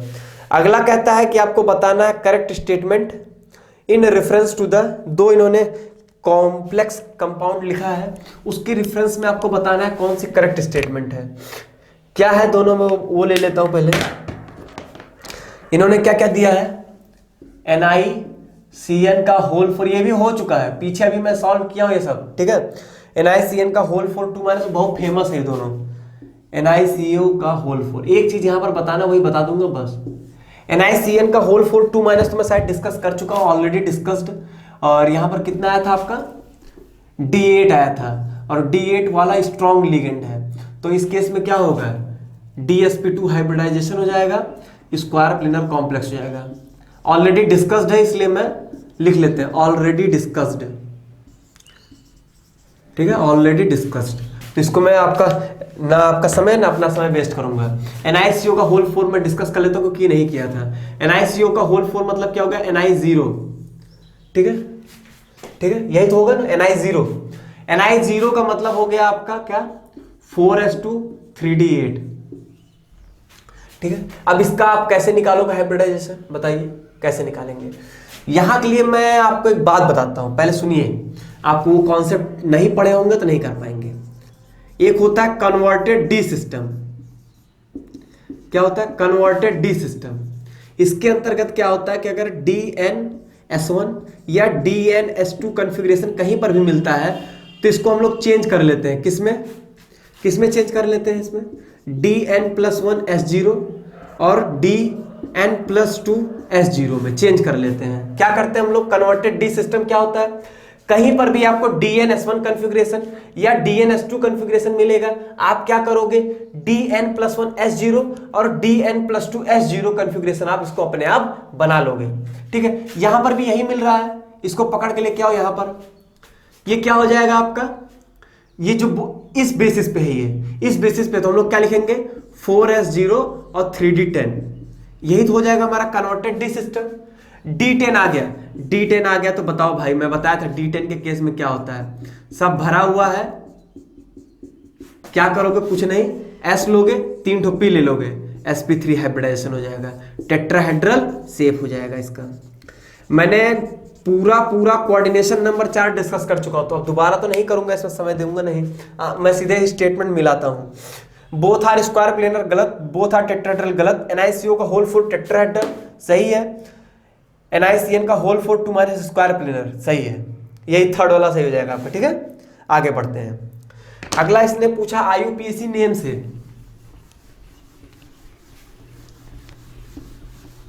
किससे पूछा है? IUPAC nomenclature of coordination compound आता है आप लोगों को? बताऊंगा, थोड़ा सा बताऊंगा। IUPAC किसका पूछा है? सबसे मोस्ट पॉपुलर कोऑर्डिनेशन कंपाउंड। कोई भी कहीं का भी कुछ भी टीचर पढ़ाएगा या कोई भी पढ़ाएगा, खुद भी पढ़ोगे तो ये एग्जांपल आप जरूर देख लोगे, K4FeCN6। इसका भी नाम आप अगर गलत लिख के आओगे बेहद शर्म की बात है। देखिए क्या होता है नोमेनक्लेचर में, सुनते जाइए, स्टेटमेंट नहीं लिख पाऊंगा, बहुत दिक्कत होती है स्टेटमेंट लिखने में। सबसे पहले हम लोग क्या करते हैं, हमेशा कैटायन का नाम सबसे पहले लिखेंगे। सबसे पहले किसका नाम लिखेंगे? कैटायन का। ठीक है, अब यहां पर कैटायन कौन है, ये आप इसको कैसे लिखोगे, 4K+ और ये क्या हो जाएगा FeCN का होल 6 4-। ठीक है, इस तरह लिखोगे। कैटायन कौन है? पोटेशियम है, कुछ मत करिए, पोटेशियम लिख लीजिए आप। उसके बाद पहले कैटायन लिखेंगे, देन एनायन लिखेंगे। अब एनायन अगर आपकी कोऑर्डिनेशन एंटिटी है तो उसको लिखते हैं। कोऑर्डिनेशन एंटिटी मतलब कोऑर्डिनेशन स्फीयर के जो अंदर है आपका, इसको लिखने के लिए पहले सबसे पहले क्या करते हैं, सबसे पहले हम लोग लीगेंड का नंबर लिखते हैं। क्या लिखते हैं? नंबर ऑफ लीगेंड लिखते हैं। कितने लीगेंड हैं, मान लीजिए 6 है तो क्या लिख देंगे, हेक्सा। उसके बाद आप क्या लिखते हैं, उसके बाद आप लिखते हैं लीगेंड का नाम क्या है। और ध्यान दीजिएगा अगर 3-4 लीगेंड होंगे तो अल्फाबेटिकली ऑर्डर में लिखिएगा। तो यहां पर मैं लिख देता हूं अल्फाबेटिकल ऑर्डर में आपको लिखना है किसका, लीगेंड का नाम। अब यहां पर भी आपको एक दिक्कत आएगी। दिक्कत क्या आएगी? दिक्कत आप लोग ये चिल्लाओगे कि सर लीगेंड का नाम कैसे लिखेंगे, ये नहीं पता। अगर लीगेंड आपका एनायनिक लीगेंड है तो हमेशा उसका जो एंड होगा वो ओ से एंड होगा। देखिए कैसे इसका नाम लिखूंगा, साइनो, हेक्सा साइनो। एंड कहां से हो रहा है? ओ से एंड हो रहा है। एनायनिक होगा तो ओ से एंड होगा। अगर आपका कैटायन या न्यूट्रल लीगेंड है तो उसका नाम जो होता है वही लिख देंगे हम लोग। ठीक है, जैसे Cl- है तो ये कैसा एनायनिक है तो इसका नाम कैसे एंड होगा, क्लोराइडो। क्या कहा मैंने, क्लोराइड होता है, क्लोराइडो हो जाएगा। क्यों? इंड जो होता है वो ओ से होता है। ठीक है, याद रखिएगा। अच्छा हाँ, कुछ न्यूट्रल लीगेंड्स अभी मैं बोला था, H2O aqua, NH3 amine, CO carbonyl, NO nitrosyl. याद रखिएगा, फिर से बोलते रहो, एक्वा, एमाइन, कार्बोनिल, नाइट्रोसिल। ठीक, बस लीगेंड के नाम में भी जितना जरूरत थी मैंने बता दिया। ठीक है, पोटेशियम हेक्सासाइनो हो गया। उसके बाद क्या बचा आपका, अगर मान लीजिए 3-4 ठो होता तो आप 3-4 लीगेंड होता तो अल्फाबेटिकली ऑर्डर में सेट करते चले जाते आप। बस पहले उनकी गिनती लिखते फिर उनका नाम लिख देते। ठीक, उसके बाद आपको क्या करना है, सेंट्रल मेटल आयन का नाम लिखिए। अगर आपका कोऑर्डिनेशन स्फीयर जो है अगर मान लीजिए निगेटिवली चार्ज है, ठीक है, कोऑर्डिनेशन एंटिटी अगर आपकी निगेटिवली चार्ज है, एनायनिक टाइप की है, ठीक है, तो वहां पर हम लोग क्या करते हैं, जो हम लोग का सेंट्रल मेटल होता है उसका जो नाम होता है उसकी जो एंडिंग होती है वो 8 से होती है। किससे होती है? 8, याद रखिएगा 8। अगर एनायनिक है तो क्या एनायनिक है? एनायनिक अगर आपकी कोऑर्डिनेशन एंटिटी अगर एनायनिक है तो, अगर कैटायनिक है तो जो एलिमेंट का नाम होता है वही लिख देते हैं हम, ठीक है। अगर कैटायनिक होते तो जो नाम होता है वही लिख देते हैं हम लोग, ठीक है। कैटायनिक में जैसे लिख देते आयरन है आपका तो आयरन लिख देते। अब जैसे अगर मान लीजिए यहाँ पर प्लेटिनम लगा होता तो क्या लिखते? प्लेटिनेट लिखते। कोबाल्ट लगा तो क्या लिखते? कोबाल्टेट लिखते। और अगर मान लीजिए आपका कैटायनिक होता है आपका कोऑर्डिनेशन एंटिटी तो सिंपल कोबाल्ट लिख देते हैं, ठीक है। और एनायनिक हो गया तो क्या लिख देते हैं? कोबाल्टेट। तो आपको ATE जो है वही ऐड कर देना है। इसके बाद हम लोग क्या लिखते हैं? इसके बाद हम लोग ऑक्सीडेशन नंबर लिखते हैं। किसका? सेंट्रल मेटल आयन का। कितना आएगा? 2 आएगा, +2 आएगा, ठीक है। और मिला लीजिए, ये ऑप्शन आपको कहीं ना कहीं मिल जाएगा। कुछ बात और भी है, अगर ये कैटायनिक होता तो आखिरी में एनायन वाली लिखते हम लोग, पहले कैटायन लिखेंगे बाद में एनायन लिखेंगे, ठीक है। जैसे ये भी क्वेश्चन दिया जा सकता था, मान लीजिए एग्जैक्ट नहीं ले रहा हूं, ऐसे ले रहा हूं। जैसे मान लीजिए लिख देता PtCl4, मान लीजिए लिख देता 2 माइनस, या 2 माइनस नहीं Cl2 लिख देता है यहाँ बाहर, ठीक है, Cl2 इस टाइप का कुछ देता। ये मैं नहीं कर रहा हूँ, ये कोऑर्डिनेशन कंपाउंड एग्जिस्ट करता नहीं करता होगा, मुझे याद थोड़ा ना है, लेकिन मैं बता रहा हूँ इस टाइप का दे देगा। तो ये आपका क्या बन जाएगा? कैटायन बन जाएगा, ये एनायन बन जाएगा। तो आप क्या करोगे? पहले इसका नाम लिखोगे तब इसका नाम लिखोगे, ठीक है। बस इतनी सी बातें थी। डिटेल में पढ़ने के लिए आपको कोर्स ज्वाइन करना पड़ेगा, क्योंकि उसमें बहुत ज़्यादा डिटेल में पढ़ाया जाता है, ठीक है। यहाँ पर पॉसिबल नहीं है। चलिए क्वेश्चन नंबर कौन सा हो गया आपका? ये 96 हो गया भाई, खत्म होने वाला है। 97 देखिए, वो तो क्वेश्चन ही नहीं है। पूछता है कि number of monodentate ligand bonded to a metal ion in a complex. अगर किसी कॉम्प्लेक्स में मेटल आयन से मोनोडेंटेट लिगेंड बाइंडेड है तो उस केस में जो उसका नंबर होगा वो क्या शो करेगा? अरे भाई ये यही पूछ रहा है, K4FeCN6 कि ये जो आपका मोनोडेंटेट लिगेंड है, मान लीजिए मोनोडेंटेट लिगेंड जानते हैं क्या होता है? जो एक पेयर ऑफ इलेक्ट्रॉन डोनेट करे। डेंटिसिटी वर्ड जानते हैं क्या होता है? डेंटिसिटी क्या होता है? How many pairs of electron are donated. तो अगर वही जो number of pair of electron जो डोनेट हो रहे हैं अगर वो एक होता है तो उससे हम लोग क्या कहते हैं? मोनोडेंटेट। क्या कहते हैं? मोनोडेंटेट। वही कह रहा है कि अगर एक पेयर ऑफ इलेक्ट्रॉन डोनेट हो रहा है तो वहां पर क्या होगा? इसको मोनोडेंटेट कहेंगे। तो यहां पर वही है। तो यहां पर ये जो संख्या लिखी जा रही है कि जो नंबर ऑफ मोनोडेंटेट लिगेंड है ये क्या रिप्रेजेंट करता है? सबको पता होता है भाई, जिसने भी कोऑर्डिनेशन कंपाउंड पढ़ा होगा उसको ये तो पता होगा कि इसको हम लोग कोऑर्डिनेशन नंबर कहते हैं, वही कहते हैं। तो कोऑर्डिनेशन नंबर कहते हैं इसको हम लोग, ठीक है। Option number will be the 4th। अगला 98 क्वेश्चन ऑलरेडी डन है कि which of the following is the diamagnetic. करने का तरीका मैं बता चुका हूं पहले ही, कभी भी गलती मत करिएगा इसको करते समय कि पूरा बनाएंगे, बनाना नहीं हमें मॉलिक्यूलर ऑर्बिटल डायग्राम नहीं बनाना, हमें शॉर्टकट तरीके से करना है। कैसे? पहला एग्जांपल B2 मतलब 10 इलेक्ट्रॉन है, इवन होना चाहिए डायमैग्नेटिक लेकिन होता पैरा। मैंने 10 और 16 के लिए ऑलरेडी आपको बता दिया था। ऐसे ही अगला है आपका O2+ है 15 इलेक्ट्रॉन, ये ऑड है, ऑड तो पैरा होगा ही होगा। N2 आपका 14 इलेक्ट्रॉन, इवन है, होगा डाया ये। अगला O2 16 है आपका, ये इवन होना चाहिए था इसको डाया लेकिन होगा पैरा, क्योंकि 2 ही मैंने एक्सेप्शन बताया था, दोनों एक्सेप्शन इसने यहां पर दे भी दिया। देखिए यही होती है कलाकारी। और नहीं अल्टीमेटली अगर ये सब कुछ कहीं गलत फिट होता है तो मॉलिक्यूलर ऑर्बिटल डायग्राम बनाइए, वहां से देख लीजिए, ठीक है। सिखा दिया मैंने, किसी एक का भी ऐसा नहीं जिसका आप मॉलिक्यूलर ऑर्बिटल डायग्राम बना नहीं सकते हैं, सबका बना सकते हैं। चलिए अब पेपर को एंड करते हैं। सबसे पहले क्या है 99 क्वेश्चन क्या है?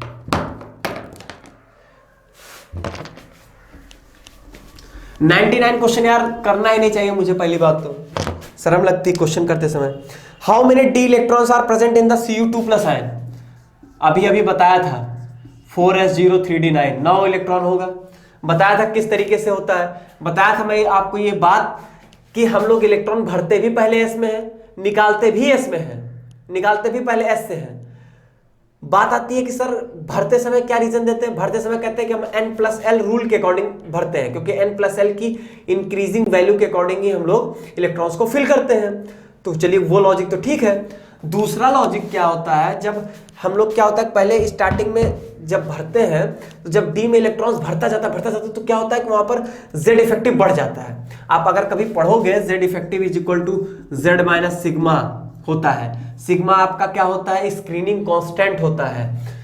तो पुअर सील्डिंग होने की, डी की क्या होती है, पुअर सील्डिंग होती है। डी कि पुअर सील्डिंग होने की वजह से सिग्मा की वैल्यू कम हो जाती है, तो जेड इफेक्टिव हमारा बढ़ जाता है। ये सब आप छोड़ दीजिए, बस जानते रहिए जेड इफेक्टिव बढ़ जाएगा, अट्रैक्शन बढ़ जाता है, इलेक्ट्रॉन्स को निकालना मुश्किल हो जाता है। इसलिए अल्टीमेटली आप बस इतना याद रखिए कि हम लोग भरेंगे भी पहले 4s में, निकालेंगे भी पहले 4s से। इसलिए आपको 2 इलेक्ट्रॉन निकालना है, 1 इलेक्ट्रॉन इससे निकाले, 1 इलेक्ट्रॉन इससे निकाले। नहीं तो बच्चे क्या करते हैं, 3d10 भरा है, कहेंगे लो 3d 8, लो 8 इलेक्ट्रॉन, इसलिए आपको क्वेश्चन देता है वो।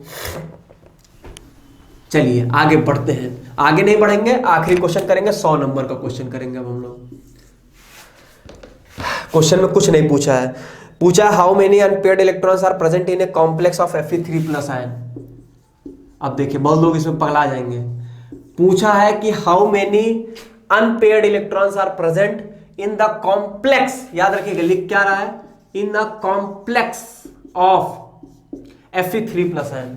अरे भाई मैं कभी भी Fe3+ आयन कितना हो जाएगा बताइए, अच्छा वैसे ही बताइए थोड़ा। Fe3+ आयन देखिए, मान लीजिए Fe3+ आयन आप कहोगे कि सर 4s0 और सर 3d5 हो जाएगा, ठीक है कोई बात नहीं। आप ये बताओ, आप 5 अनपेयर्ड इलेक्ट्रॉन का लगा चले आए तो बहुत बड़े बेवकूफ इंसान हो, ठीक है, पहली बात है ही नहीं ऑप्शन।